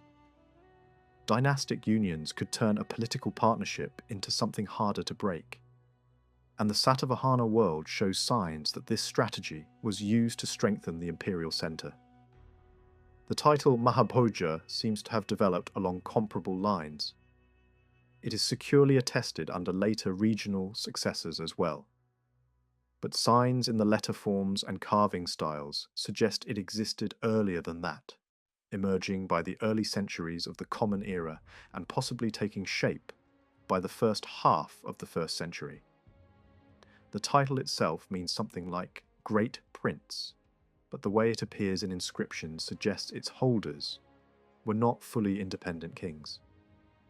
Their records are not dated like royal proclamations, and they sit close to other feudatory ranks in function and social role. At the same time, there are hints that Mahabhojas enjoyed greater freedom than Maharathis. A Maharathi document can be tied explicitly to the regnal years of a Satavahana sovereign, showing clear subordination to the imperial calendar. Mahabhoja records, by contrast, do not usually anchor themselves so directly to the reigning king's year count. One inscription even comes close to being dated by the Mahabhoja's own time, which suggests a stronger local standing.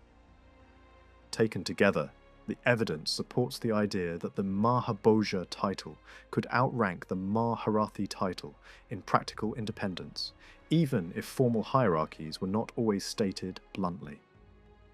These titles could also extend to women, just as elite status could be inherited and represented through family. The wives of Mahabhojas could carry a corresponding feminine rank. A striking feature of some records is that a titled woman appears alongside her son, while the husband's name is not emphasized. That pattern suggests that certain elite mothers, like royal mothers at the imperial level, could act as visible partners in authority during a transition between generations. No parallel is clearly preserved for women connected to Maharathi houses, which may reflect a difference in how these two ranks operated, or how their families presented themselves publicly. The Maharathis are easier to recognize as semi-autonomous, provincial powers, because of what they actually do in the sources. Ordinary officials grant lands only when a king commands it, and the documents are written as acts of the sovereign carried out through subordinates. A Maharathi, by contrast, can grant villages and fiscal privileges in his own name, in the manner of a feudal lord rather than a district clerk. That does not make him independent, but it does show a different grade of authority. Their subordinate position is nevertheless visible, because at least one Maharathi record explicitly uses the regnal years of the Satavahana king, tying local action to the imperial framework. At the same time, their self-presentation often avoids mentioning a suzerain at all, which is typical of semi-independent elites who want to look sovereign within their own sphere. Coins associated with Maharathi houses strengthen the impression that these lords were powerful enough to mint their own issues. Such strength could become a problem for the empire itself. By the 2nd century, forces like these may have contributed to fragmentation, because a system that relies on strong local rulers can also be weakened by them when the centre loses momentum. Both Mahabhojas and Maharathis appear concentrated in particular western regions and seem linked to specific clans. Inscriptions often attach these titles to family labels, which suggests the ranks became fixed within certain lineages over time. Some earlier scholars tried to connect these families through similarities in personal names and shared maternal markers, arguing that this points to close ties with the royal house. But maternal labels were widespread across society. Priests, artisans, monks, and lay donors could use them. They were not a unique badge of any single caste or dynasty. The feudatories also differ from the Satavahanas in important ways. They sometimes use maternal markers that do not belong to old ritual lineages, and they sometimes name their fathers directly. That difference reinforces the sense that these were distinct local houses operating within the imperial world rather than simply branch lines of the royal family.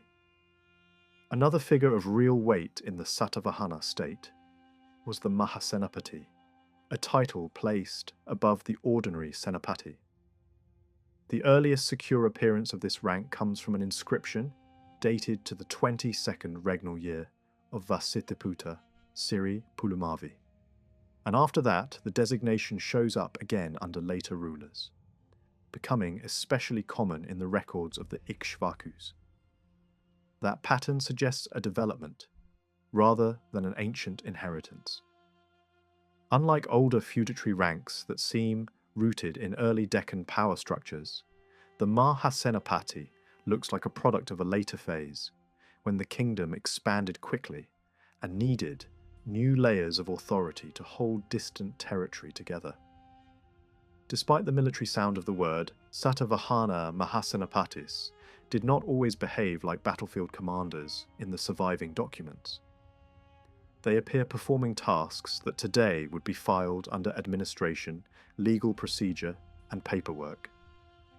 One record even credits a Mahasenapati with responsibility for preparing the written form of a royal order. To a modern reader, that can feel strange. Why would a great general be connected to drafting documents? But the overlap of functions was normal in many Indian political systems. High office was less about a single narrow job description, and more about trust, rank, and the ability to supervise crucial state work. Some earlier editors felt uneasy about this and wondered if the damaged portion of the text might change the meaning, as if the stone originally described a different role more suitable to such a lofty title. Yet the grammar of the inscription makes it difficult to remove the Mahasenapati from the action. The wording points toward direct responsibility, not a separate scribe inserted into the gap. That does not mean the Mahasenapati personally sat with a stylus like a clerk. Comparable evidence from other periods shows that very senior officials were often the named authority behind the drafting process, while the actual writing was done by trained clerks working under them. In other words, the title does not pull a grand officer down into menial labour. It shows that the production of official documents was treated as a serious matter that required oversight at a high level. Drafting a royal order was risky work. A careless phrase could distort policy, create conflict, or open the door to corruption. When orders multiplied across a growing empire, it made sense to place the writing and checking of official charters under a responsible department, supervised by someone powerful enough to enforce accuracy and discipline. Ancient political theory even insists that the people appointed to write royal documents must be skilled, disciplined, and trained in clear composition and legible writing, which underlines how high the stakes were. The later evidence also hints at how the Mahasenapati rank changed with time. In one record connected with the last phase of Satavahana rule, a Mahasenapati appears controlling only a limited administrative area, much like an ordinary governor. That detail matters because earlier administration in some regions seems to have been handled by standard officials. So the appearance of a Mahasenapati in charge of a frontier-like zone suggests a response to pressure. As external attacks intensified and the political map became unstable, vulnerable districts may have been placed under stronger hands. Men who carried the weight of a high title and could mobilize resources quickly. But this kind of emergency arrangement had a predictable consequence. Once a powerful officer is stationed far from the center with wide authority, the temptation to turn that authority into semi-independent power is always present. The later history of the title shows exactly that drift. Under the Ikshvakus, the Mahasenapati is clearly a feudatory rank, not merely a post in the royal bureaucracy. The frontier logic that created the office may have helped dissolve the unity it was meant to protect. This broader pattern becomes clearer when looking southward. Titles like Maharathi and Mahabhoja continued after Satavahana power weakened, and they spread across the Deccan into regions that later dynasties controlled. Coins struck by local lords and inscriptions tied to successor houses show that these ranks survived as durable political identities. In the southern Deccan, later rulers appear closely connected to the same circles of Mahabhojas and Maharathis. It is even possible that some successor dynasties began as members of this feudatory world, rising from within the networks that once served the Satavahanas. Yet there is a striking imbalance, and while the Maharathi and Mahabhoja labels are strongly visible in Western and Southern contexts, they do not seem to take deep root in the Eastern Satavahana heartlands in the same way, and they do not evolve there into the later great vassal-style ranks that dominate medieval political language. The Western Deccan, with its older chieftain traditions and its long exposure to competing powers, seems to have been the natural environment in which such titles could thrive and multiply. Below the king and the major feudatories, the Satavahana state was arranged into standard administrative divisions. Many inscriptions use a term that can be understood as a district-level unit, often named after its headquarters.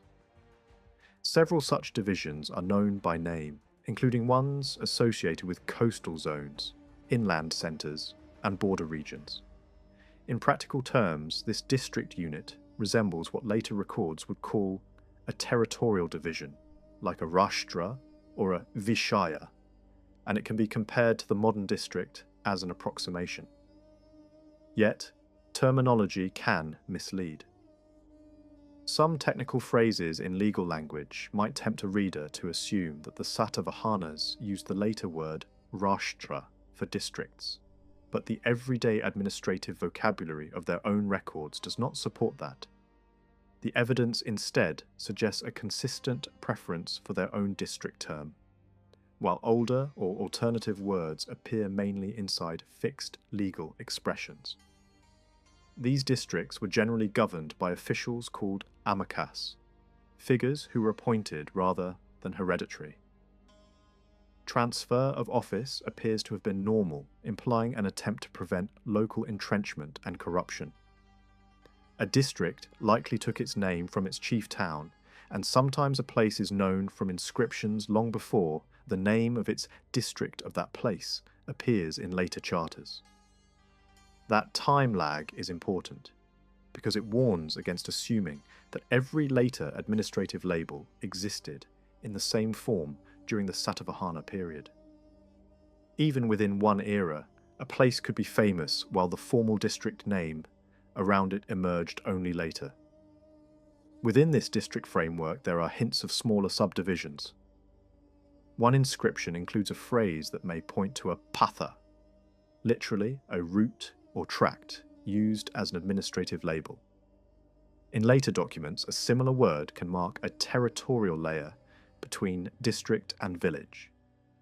This suggests the Satavahanas may have had an intermediate unit in some areas, perhaps especially around key royal centres, where the king's seat required a more specialised way of describing jurisdiction. The idea is strengthened by the fact that patha, in other contexts, is used in a way closely aligned with the district concept. It may have been a local term for the same level of administration, or it may have described a special royal tract managed more directly than ordinary districts. Below these units stood the village, the basic cell of the system. Literature from the Deccan describes a village officer called the Gamika, and inscriptions confirm the term. Here too, readings have been debated because similar-looking words can suggest different ranks, but the larger administrative logic favours the village officer interpretation.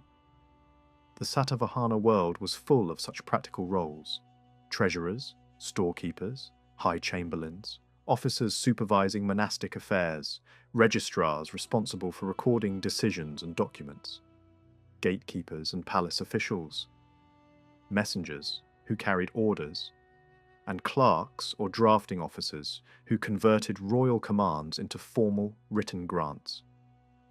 One inscription even shows that towns maintained an office for records, which implies a bureaucratic memory, places where decisions, registers, and official writing could be stored and consulted. At the edge of this administrative survey stands a revealing inscription from the Krishna region, carved on a broken pillar that likely belonged to a Buddhist stupa. The text is fragmentary, and its reading has been contested, but its overall character is clear. It is a long list of gifts: land, animals, carts, servants, vessels, lamps, a tank, and a substantial cash endowment offered by multiple donors, among them high officials and at least one royal figure who, unusually, does not display a personal name. The scale and variety of donations show a society where religious patronage could draw support from many layers of authority at once. Even more striking is the way a high officer known as a Mahatalavara appears in the damaged narrative as a major actor, making substantial gifts alongside close family members. The impression is of a political world in which power did not flow only from the palace downward. High officers and semi-elite figures could stand almost shoulder to shoulder with kings in the public language of giving. From administration, it is a short step into social life, because the inscriptions that record governance also expose the structure of society. The Satavahana age presents a landscape where the fourfold social model is openly recognized and defended in royal rhetoric, and where rulers praise themselves for protecting social boundaries. At the same time, practice complicates ideology. Some royal marriages crossed into families that outsiders would have considered foreign or degraded. Religious life complicates it further.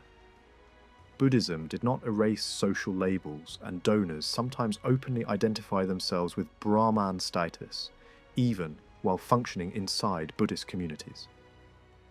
Names and naming styles also blur boundaries, with religious donors carrying endings and honorific patterns that suggest older cultural habits survived inside new religious spaces. Occupations did not always align neatly with ideal social theory either. Warrior status families could appear in commercial life, while inscriptions reveal occupational subgroups, such as ploughmen and herdsmen with their own identities. Foreign communities form one of the most vivid threads in this world, especially in the Western Deccan. Yavana, in many inscriptions, points to Greek or Greek-identified settlers, rather than a vague label for outsiders. The West had already seen foreign administrative figures earlier under larger empires, and later Greek rulers had pushed deep into Indian trade routes, leaving behind currency and commercial influence that lasted long after their political power faded. By the time the great rock-cut shrines were being endowed, groups called Yavanas were donating alongside Indian patrons. They wrote in the local language, used local religious forms, and in many cases carried thoroughly Indian personal and family names. The evidence suggests that they were not a sealed foreign colony, but a community that had adapted deeply to local manners. The most famous Buddhist monument in one region emerged from exactly this kind of blended patronage. Foreigners and locals cooperating without visible tension in the public record. The Sakas show a similar pattern of absorption, perhaps even more strongly because their elite families entered local politics. Individuals associate with Saka circles bear Indian names, sponsor Indian religious institutions, and appear in a world where religion is not a rigid boundary.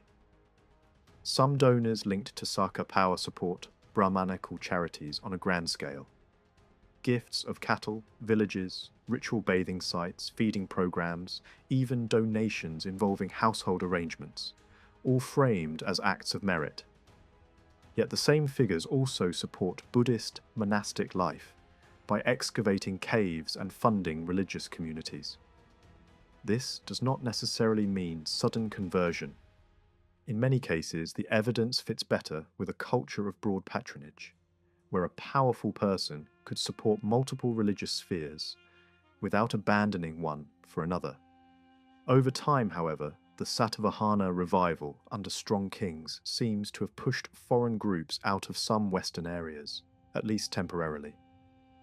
Later conflicts brought new waves, but the inscriptions suggest that the foreign presence in the Satavahana West is most visible up to about the 2nd century, before fading.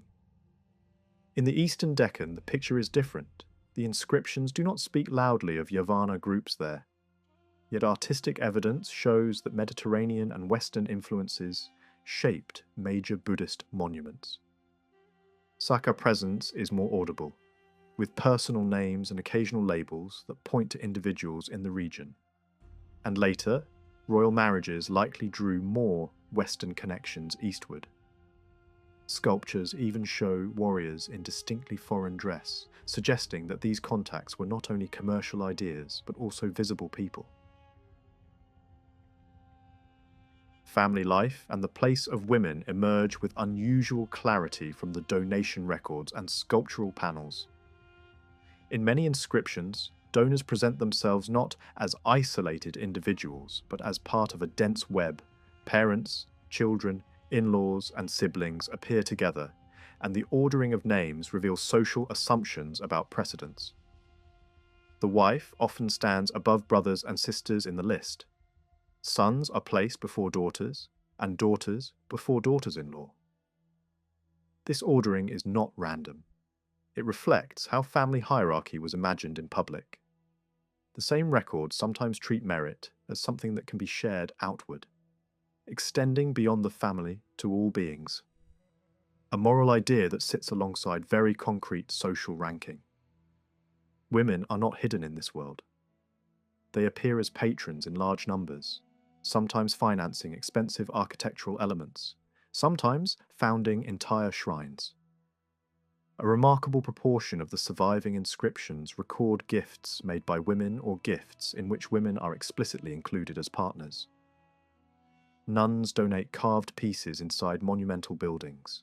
Household women sponsor pillars and rail patterns, and elite women fund major sanctuaries.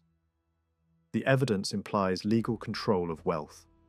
Women could possess, donate, and endow resources in their own names. They could also carry titles associated with their husband's status, forms that show public recognition rather than private dependence. In sculptural scenes, they appear not as background figures, but as active participants, worshipping, listening, performing music, joining assemblies, watching processions, and even appearing in audiences that follow political debate with visible interest. The ideal life of widows is described in moral language of restraint and simplicity, but even that ideal assumes a woman as a moral agent with duties, not a silent object of male control. Taken as a whole, the Satavahana social landscape looks less like a world where women are erased, and more like one where female presence, religious, economic, and public, is woven into the fabric of everyday life. The surviving sculptures and reliefs of Amaravati, together with the figures carved in the rock-cut sanctuaries of the Western Deccan, open a vivid window onto the appearance of people in the early centuries of the first millennium. They reveal how men and women dressed, what ornaments they favoured, and how taste and fashion moved across regions. Despite the wide distance between the eastern delta and the western hills, the essential style was strikingly similar, suggesting a shared cultural world. One feature that immediately catches the eye is the importance given to the arrangement of hair. Just as in the much older Indus cities, the head was treated almost as a canvas of identity. Women commonly parted their hair in front and gathered it into a knot at the back. From this knot hung cords of twisted cloth or plaited hair, sometimes arranged in 2 or even 4 strands, ending in decorative tassels. Other women shaped the knot sideways or placed it near the forehead, securing it with strings of beads. In a few carvings from the western caves, Women are shown with a cloth covering the head, while others wrapped a thick band around it like a crown. At Kuda, a curious tall cap appears, perhaps the result of an elaborate coiffure rather than a separate headdress. Beads often framed the forehead and the knot, adding sparkle to the face. Men also treated their hair with equal care. High and elaborate head arrangements were the rule. The typical male style gathered the hair into a knot at the front, partly concealed by folds of twisted cloth that flowed backward. This knot was frequently decorated with an ornament shaped like a horseshoe or the arch of a sacred shrine. Yet some figures, especially in Amaravati and Nagarjunakonda, appear without such decoration, suggesting variations according to status or taste. Lay followers and even servants are shown with carefully tied knots, proving that attention to hair was not confined to the elite. One remarkable scene shows a groom whose long hair falls freely down his back, bound at intervals by bands. On the facade of the Kanheri sanctuary, a male figure wears a low turban so heavily ornamented that the knot beneath is almost invisible. Clothing itself was surprisingly minimal. Women are often portrayed with little more than bands of twisted cloth wrapped around the hips, arranged in 2 or 3 rows and tied on one side so that the ends hang down. Sometimes strings of beads served the same purpose, fastened by a clasp. Men usually wore a simple lower garment, and monks and laymen alike sometimes threw a portion of cloth over the shoulder. Brahmans appear in longer garments reaching the knees, while certain men drape a length of twisted cloth across the chest. Only rarely does a woman cover her breasts in the sculptures, revealing how different modesty conventions were from later times. In a few scenes from Amaravati and Nagarjunakonda, men wear breeches and long tunics, perhaps indicating foreign influences, possibly from Saka groups. Ornaments were worn by both sexes without restraint. Heavy rings filled the ears, sometimes 2 in each lobe, or clusters of beads were linked together to form elaborate pendants. Even rulers are shown with pierced ears on their coin portraits. Bracelets and bangles adorned arms, though women sometimes covered the entire upper arm and wore bangles up to the elbow, a fashion not adopted by men. Anklets, however, were the exclusive privilege of women, appearing either as solid rings or as spirals of many turns. Necklaces of beads and medallions decorated servants as well as nobles, while the nose remained unpierced, a custom that echoes the far older traditions of the Indus world. Excavations at Patiprolu have brought to light coral beads, beryl drops, crystals, garnets, pearls, coiled gold rings, and tiny gold flowers, proving how rich and varied personal adornment could be. Daily life was not austere. Jugs, bowls, chairs, tables, and beds appear frequently in reliefs, showing a society accustomed to comfort.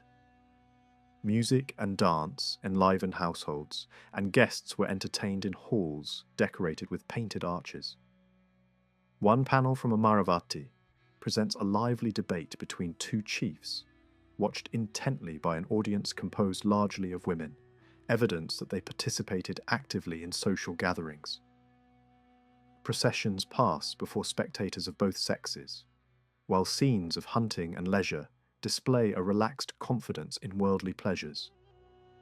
Yet the same art also portrays widows adopting plain dress, avoiding jewellery, and dedicating themselves to self-discipline, reminding viewers that moral expectations could be strict.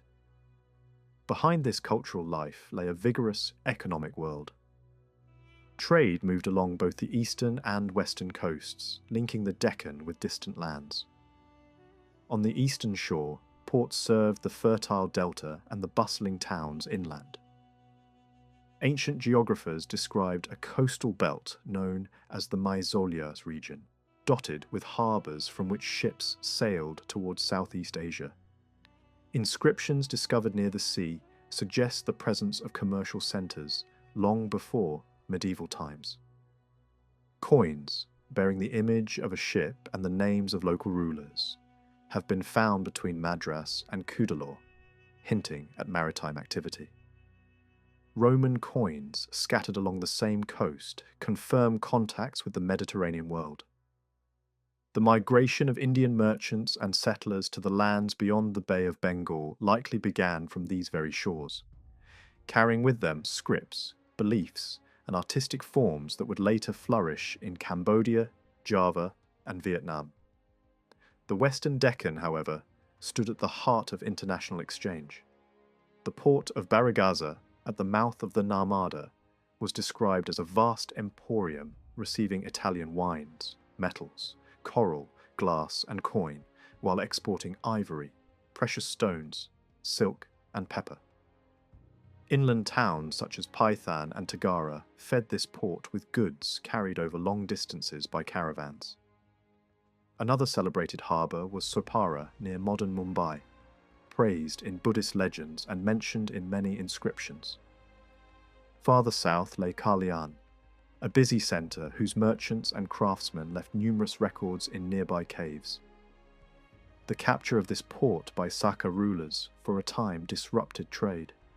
Yet it soon revived, and centuries later, travellers still found it flourishing. Merchants formed powerful communities. They were known by titles that reflected both profession and status, and many belonged to organised guilds. These associations managed common funds, acted as bankers, and supported religious institutions through permanent endowments. Money invested with guilds provided income for monks and temples, showing the trust placed in these bodies. Craftsmen of every kind appear in the records: weavers, oil pressers, goldsmiths, stone cutters, potters, leather workers, and makers of hydraulic devices. Their donations to monasteries prove that skilled labour could bring prosperity. The artistry of Amaravati, carved with exquisite precision, stands as their lasting monument. Land remained the foundation of wealth. Kings possessed domains but generally purchased fields when granting them to monasteries, respecting private ownership. Villages and plots were given to monks for cultivation or tree planting, and taxes were carefully regulated. Salt was controlled by the crown, while other levies varied by region. Inscriptions speak of rates of interest, usually 12% a year, and of loans secured through guild treasuries. Such details reveal a sophisticated economy capable of sustaining large religious foundations. Religious life centered above all on Buddhism. In the eastern delta, stupas at Patiprolu, Amaravati, and Nagarjunikonda display a devotion that reached back before the Mauryan age. Relics of the Buddha were placed in crystal and stone caskets, and communities organized themselves into pious associations. Worship focused on the stupa, the sacred tree, the footprints of the teacher, and the wheel of law. Offerings of flowers, cloth, and lamps filled the courtyards, while pilgrims travelled from afar. The serpent cult mingled with Buddhist imagery, and Naga king appear beside the Buddha, reflecting local traditions. In the west, the faith flourished equally.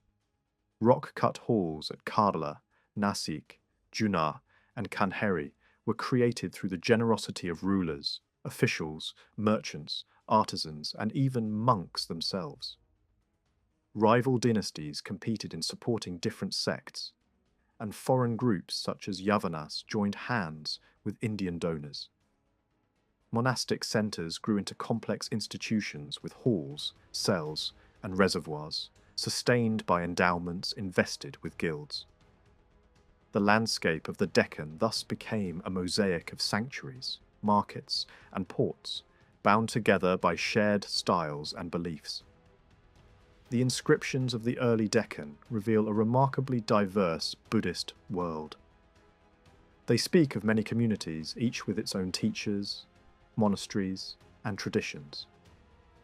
At Nasik and Kanheri, The most prominent group was the Badayaniya order, while at Sopara and in the settlement near the Junnar caves, the Dharmottariya school flourished.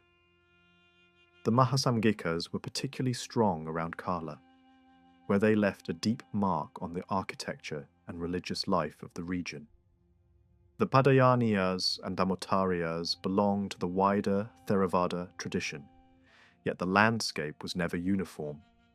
Even within a single valley, several communities lived side by side, sharing sacred spaces without losing their separate identities. Some inscriptions from Junnar refer to gatherings described as Siddhagana, meaning a holy assembly, and to teachers known as Ganakaryas. These terms suggest organized schools rather than casual meetings of monks. One such group was called the Aparajita sect, a name not preserved in later Buddhist literature, reminding modern observers how many movements have vanished without a trace. The evidence shows that no single school ever monopolized a site. Kaitikas were active at Nasik, and a record of Usavadata makes it clear that monks of various backgrounds spent the rainy season together in the same caves. Far to the east, in the valley of Nagarjunikonda, monks from Mahisasaka, Bahusrutiya, and other traditions lived alongside visitors from Ceylon.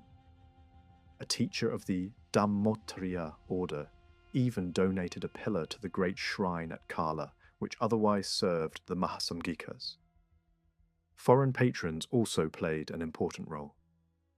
Usavadatta, though not himself a Satavahana king, supported every sect without distinction. His gifts at Kala and Nasik were meant for ascetics of any residents who might choose to dwell there during the monsoon retreat. Another donor from beyond India endowed a hall at Kala specifically for the Mahasamgikas, yet insisted that the benefits should be shared by monks of all origins. Royal policy, however, could be more selective. Some rulers favoured particular schools. The cave endowed by Balasiri at Nasik was reserved for the Badayaniyas, and several land grants were directed exclusively to the same order. In the eastern Deccan, the epigraphs of Amaravati speak of further communities. The earliest appears to have been the Kaitiyavada, also known as the Setika or Setikiya.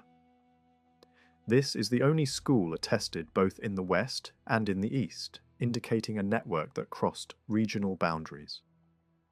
Later inscriptions mention the Pubasala and Avarasala traditions, as well as groups called Mahavinasala and Ayira Utaipabaha.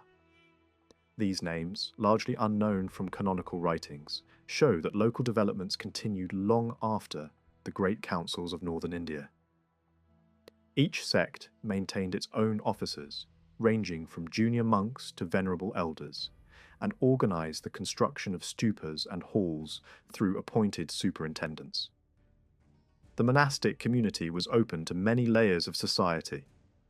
Monks were called by several titles, and nuns enjoyed an equally respected position. Some had previously led household lives, while others came from humble backgrounds. Teachers versed in the scriptures guided both men and women, and even nuns could hold the rank of instructor with numerous pupils. During the rainy months, the community gathered in rock-cut shelters or in structural monasteries.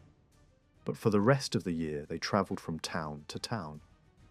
This explains why major Buddhist centres arose at trade junctions such as Dhammakataka, Kalyan, Python, and Nasik, and along the passes connecting the coast with the Deccan Plateau. The proximity of Kanheri and Kuda to creeks and harbours shows that sea routes were also used by wandering monks. The dwellings of the monastic order followed a recognisable plan. A typical vihara opened with a veranda leading into a central hall, surrounded on three sides by small cells, each furnished with a stone bench for sleeping. Some complexes added refectories, reception halls, gardens, wells, and bathing tanks. The temples attached to these monasteries were called Satyagaras or Selagara. Two main types developed. One was a flat-roofed hall with a small shrine at the rear. The other had a vaulted roof and an interior divided into nave and aisles, ending in a circular stupa. Early examples appear at Baja and Bedza, while later forms were carved at Kala, Nasik, and Kanheri. These structures clearly imitated earlier wooden models, complete with large arched windows and protective screens. Brahmanical religion flourished alongside Buddhism. Many Satavahana rulers performed Vedic sacrifices, and personal names drawn from the pantheon of Siva, Skanda, and Vishnu appear frequently in inscriptions. Literary works of the period praise Siva as the supreme lord and speak of temples dedicated to Gauri and other deities. The worship of Krishna was already well developed, with stories of Yasoda, the cowherd girls, and the jealousy surrounding Radha. Ascetics bearing skulls and ashes, followers of early Saiva traditions, are also mentioned. Even as Buddhist monasteries multiplied, the older faith retained royal support and popular devotion. After the decline of the Satavahanas, a new house rose to power in the Krishna Valley, the Ikshvakus. Later, chronicles remembered them as the Shriparvatiya Andhras, a dynasty whose heartland lay among the hills known as Shriparvata. Inscriptions confirm that this name referred not to a single peak, but to the whole range surrounding the Nagarjunikonda plateau. The Ikshvakus inherited much from their predecessors. Their script shows only a slight development from late Satavahana forms, and their rulers adopted similar titles and naming customs. Evidence suggests that their ancestors had served as high officials under the Satavahanas before establishing an independent kingdom. The founder of the line was Siri Kamtamula, remembered as the Unobstructed. His sisters erected a commemorative pillar in his honour, and relief panels portray him as a robust, middle-aged man riding an elephant or distributing gifts to Brahmins. He is credited with major Vedic rites, including the prestigious Vajrapeya, which proclaimed the performer a universal ruler. The images on the pillar show heaps of gold being offered, confirming the generosity celebrated in the inscriptions. Despite his attachment to Brahmanical tradition, the women of his family were devoted Buddhists and initiated a new wave of building. His son, Siri Virapurisadata, presided over a brilliant period of artistic activity. During his reign, the great stupa of Nagarjunakonda was completed, a structure shaped like a colossal wheel with spokes and hub. The work was guided by his aunt Kamtisiri, one of the most remarkable patrons of early Indian Buddhism. Around the stupa, she established halls, cloisters, and shrines, while other royal ladies added pillars and decorative slabs. The site became a centre attracting monks from Kashmir, Gandhara, Bengal, the Tamil country, and the island of Ceylon. The Ikshvakus also forged alliances beyond the Deccan. One queen, Rudradara Patarika, came from the royal house of Ujjain, linking the dynasty with the powerful Saka rulers of Western India. Another princess married a king of Vanavasi, the region once ruled by the Kutus. These marriages helped secure recognition for the young kingdom and explain the presence of foreign motifs in local sculpture. The last known ruler, Ehuvula Kamtamula, continued the tradition. In the second year of his reign, a monastery called Devi Vihara was endowed for the Bahusrutiya school. Nearby stood apsidal temples and stupas, while on a hill overlooking the Krishna, another complex was founded for the Mahisasakas. Excavations have revealed relic caskets, carved beams, and medallions showing both Indian and Mediterranean features, testimony to the wide horizons of the time. The rulers known in later scholarship as the Salankayanas did not, in fact, belong to a dynasty that carried this name. The word Salankayana, which appears in their inscriptions, was not a family title, but a Brahmanical Gotra designation. In the epigraphs of early South India, a clear distinction existed between the lineage of a ruling house and the ritual ancestry claimed by its members. Many royal charters of the Pallavas, Vakatakas, and Kadambas recorded both elements separately, showing that the Gotra referred to religious affiliation rather than political identity. The grants issued from Vengi followed the same pattern. Nowhere was Salankayana treated as the name of a royal clan in the way that Pallava or Kadamba was used. Instead, it described the ancestral tradition to which individual kings claimed connection. The use of the term in the singular form within the charters supports this interpretation. Dynastic names in South Indian records were normally written in the plural, emphasizing the collective identity of a ruling house. Gotra names, on the other hand, appeared in the singular, attached to the personal name of the king. The documents from Vengi fit this pattern precisely. They spoke of rulers such as Devavarman or Nandivarman as belonging to the Salankayana Gotra, not as members of a Salankayana dynasty. This manner of expression closely resembled that found in Pallava and Vakataka grants, where the family name and the Gotra were carefully separated by honorific titles and religious epithets. The absence of any explicit dynastic label in these records suggests that the kings of Vengi may have been political newcomers, rather than heirs to an ancient royal line. Earlier traditions in the region had been dominated by the Satavahanas, and later by the Ikshvakus. When their power declined, local leaders seem to have emerged who relied on Brahmanical legitimacy rather than on inherited royal prestige. Claiming descent from a respected Gotra was a means of establishing authority in a period when established dynasties had disappeared. Some attempts have been made to connect the name Salankayana with the Salakanoi mentioned by classical geographers. Yet, the geographical descriptions of those writers place the Salakanoi far to the north near the Mahanadi, well outside the territory controlled by the rulers of Vengi. The linguistic form of the Greek term also does not correspond to the Sanskrit Salankayana. These identifications rest on superficial resemblance rather than on solid historical grounds. The political heartland of the Vengi kings lay in the Krishna and Godavari delta, a region with its own distinct traditions. Another line of interpretation linked the name Salankayana with the sacred bull that appeared on the royal seals.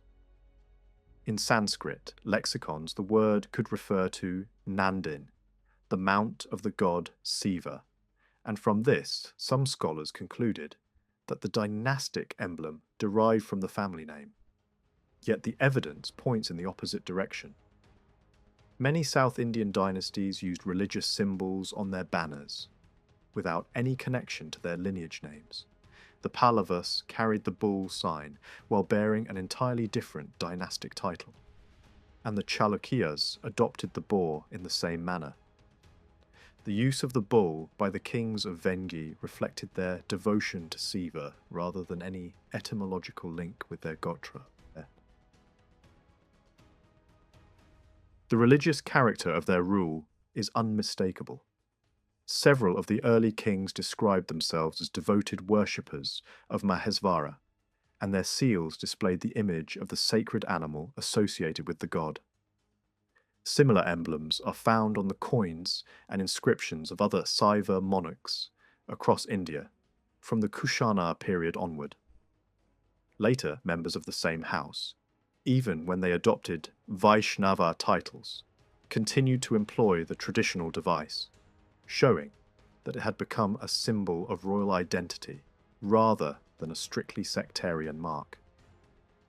The political organization inherited by these rulers drew heavily on the administrative traditions of their predecessors. The territory was divided into districts, known as aharas, each supervised by officials responsible for revenue and justice. titles such as Mahatalavara and Mahadandanayaka, first prominent under the Ikshvakus, continue to appear in their charters. This continuity suggests that the new regime did not represent a radical break, but rather a reconfiguration of existing structures after the decline of earlier powers. Trade and religious patronage played an important role in the prosperity of the region. The ports along the Krishna Delta connected the interior with Sri Lanka and Southeast Asia, attracting monks, merchants, and pilgrims.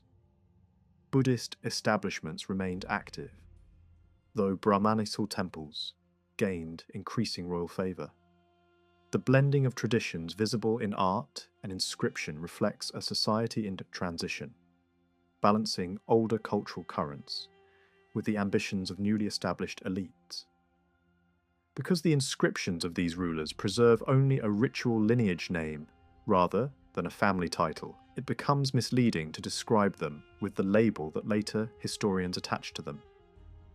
The records speak consistently of a sacred gotra and never of a dynastic house. To avoid confusion between religious ancestry and political identity, it is more accurate to adopt a different designation. A valuable clue appears in a famous royal eulogy that refers to one of these kings as a Vaingayaka, a man of Vengi. Since these are the earliest known rulers who governed from that ancient city, it is reasonable to describe their line simply as the Vaingayaka dynasty. The beginnings of this house remain hidden behind a thick curtain of silence. Earlier, theories tried to trace the family back to remote antiquity, linking them with names found in classical geography. But such connections rest on little more than resemblance of sound. What is clearer is the political environment that allowed the new power to emerge. With the collapse of the great Satavahana Empire, the Deccan fragmented into many small states. The southern districts passed under the Pallavas. The western tracts were taken by the Kutus and later by the Kadambas, while the heart of Andhra witnessed the rapid rise and fall of several short-lived families. In less than 5 centuries, the region saw the Ikshvakus, the Bhatvalayana chiefs, the Vaingayakas, the Kandaras, and finally the Visnukundins follow one another in quick succession. The Vaingayakas seem to have replaced the earlier Bhatvalayana rulers in parts of the Krishna Delta. Some territories that once acknowledged Pallava authority also came under their control, suggesting that the new dynasty grew at the expense of more than one neighbour. The earliest known king of the line was Devavarman, yet the wording of his own charter makes it clear that his father had already been an independent ruler. This means that the origins of the house must be placed at least a generation earlier, in the opening decades of the 4th century. Devavarman himself left an important grant written in Prakrit, the language then commonly used for official documents. Its style is slightly archaic, preserving older forms that were already disappearing elsewhere. From the tone of the record, it is evident that he performed the ancient horse sacrifice, a ceremony traditionally associated with royal power and territorial expansion. Such rites were not mere empty boasts. They signalled a ruler's claim to sovereignty and commemorated victories won in war. The grant also reveals that Devavarman endowed Brahman families with land and housing, indicating a policy of supporting learned communities. The precise extent of his kingdom cannot be drawn with certainty, but it certainly included the city of Vengi and the fertile districts around it. Later records show that the province called Kudrahara formed part of the realm, though it is unclear whether this was already the case in Devavarman's time. After him came Hastivarman, almost certainly his immediate successor. He appears in a northern imperial inscription as one of the southern kings temporarily subdued during a famous campaign. Yet his dynasty survived the brief storm and continued to rule. Hastivarman was followed by Nandivarman I, remembered chiefly for his generosity. Another member of the family, Skandavarman, probably a brother, also issued a land grant, suggesting that the succession may not always have passed smoothly from father to son. These documents illuminate the structure of government. The kingdom was divided into districts governed by officials called Lords of the Province, assisted by various royal agents and supervisors. Villages possessed their own headmen, and land could be granted either to individuals or to temples for the maintenance of worship. Religion played a central role in royal ideology. The early Vaingayakas described themselves as devoted followers of Siva, while some later rulers adopted Vaishnava titles. Their family deity was known as Chitrarathasvamin, probably a local form of the sun god whose shrine once stood near the capital. The coexistence of different cults reflects the broad and inclusive character of worship in the region. During the 5th century, the political map around Vengi changed again. The Pallavas to the south were struggling with Kadamba and Chola rivals, while north of the Krishna, a new power, the Visnukundins, was on the rise. In this atmosphere of uncertainty, another house, later called the Kandaras, established itself between the older neighbours.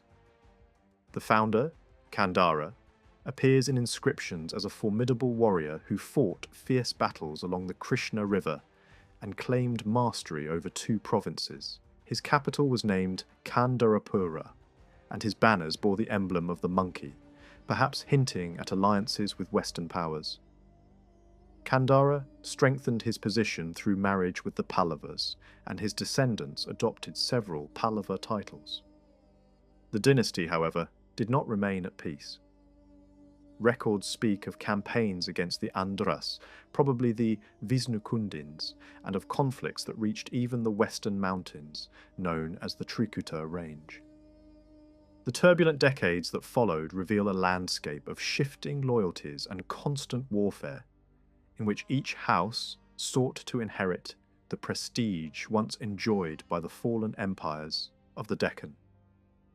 The true boundaries of Kandara's kingdom are difficult to define with certainty.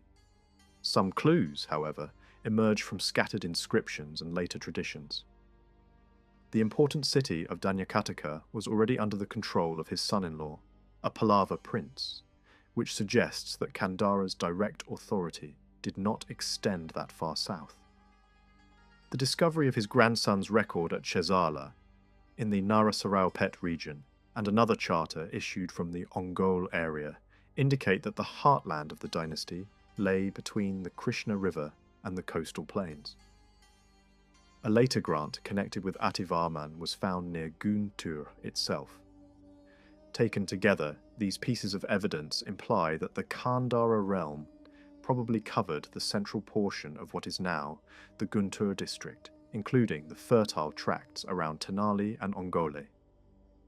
Among the successors of Kandara, the figure of Damodaravarman occupies a significant place.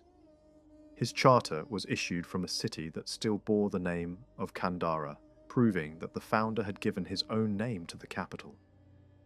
Yet Damodaravarman was not the son of Kandara. The inscriptions credit his father with lavish religious gifts, such as the donation of thousands of cows and the performance of the Golden Womb ceremony. Honours that are never associated with Kandara himself. This suggests that Damodaravarman belonged to a collateral branch of the family rather than to the direct line. Dating his reign is not easy, for his grant lacks any chronological era or royal synchronism. The only reliable guide is the form of the script. The letters resemble those used in the later records of the Vaingayaka kings, and in the Pallava charters of Simhavarman. The shapes of certain characters, particularly the letters for La, Va, and Ya, show close affinity with the writing of the 6th century. The presence of archaic numerals and the occasional use of Prakrit expressions reveal a transitional stage between earlier and later styles. On this basis, Damodaravarman can be placed roughly in the middle of the 6th century. The mixture of Sanskrit and Prakrit in his grant has sometimes been taken as evidence for an earlier date, but such forms were still current in many regions, long after Sanskrit became dominant. In this case, the explanation lies in the king's personal faith. Damodaravarman was a Buddhist devotee, and the continued use of Prakrit reflects the linguistic habits of the Buddhist monasteries. His rule demonstrates that, even after centuries of Brahmanical ascendancy, Buddhism remained a living tradition in the Andhra country. Another prominent ruler of the house was Ativarman. Later generations remembered him as a descendant of the Kandara line and celebrated his victories over neighbouring chiefs. His copperplate charter records the gift of villages and cultivated fields to learned Brahmins, showing that royal patronage now leaned decisively toward the orthodox religion. The language of his grant is more polished, and the script reveals developments that belong to the 7th century, slightly later than the age of Damodaravarman. Ativarman's status appears to have been that of an independent monarch. Although his title is simply king, he is praised as having subdued all neighbouring lords by the power of his arms. The territories mentioned in his grant lie north of the Krishna, beyond the limits of known Pallava control, and there is no hint that he acknowledged any overlord. His reign seems to have coincided with the energetic rule of the Pallava Mahendravarman, and the wording of the eulogy may even contain a discreet reference to rivalry between the two powers. The religious history of the Kandara period reveals a complex and tolerant society. Most rulers of the dynasty were followers of Siva and revered a local deity worshipped in the shrine of Vamkasvara. The names of many donors and officials suggest a strong Saiva environment. Yet Buddhism continued to flourish beside the temples. Damodaravarman openly professed devotion to the Buddha and still honoured Brahman scholars with land grants, reflecting a spirit of accommodation rather than hostility. Archaeological remains confirm this picture. Inscriptions from Amaravati and neighbouring sites show that Buddhist communities were active well into the later centuries. A prince named Simhavarman is recorded as visiting Danyakataka and becoming a lay disciple of the Buddha after a military expedition. Pillars bearing images of the Enlightened One were set up in various towns, and Chinese travellers later described numerous monasteries in the region, though many were already declining. Even in the great Pallava capital of Kanchi, Buddhist monks and their establishments were familiar features of urban life. Social customs can be glimpsed only indirectly. The names of the Brahman recipients in Damodaravarman's grant end with the honorific suffix derived from the ancient word for noble or venerable. This form appears repeatedly in inscriptions from the lands south of the Krishna and reflects a local tradition that blended Prakrit and Dravidian influences. What began as a respectful title gradually became part of personal names, illustrating how language and society evolved together. Through these fragmentary records, the story of the Kandara dynasty emerges as part of a larger transformation. The region between the Krishna and the Godavari had once been the stronghold of the Satavahanas and later of the Ikshvakus. By the 6th and 7th centuries, new houses such as the Vaingayakas, the Visnukundins, and the Kandaras competed for control, while the Pallavas pressed from the south. Amid this shifting political landscape, the Kandara rulers sought legitimacy through religious patronage, strategic alliances, and the revival of older traditions. Their brief chapter in history illustrates the resilience and diversity of the Andhra country during an age of change.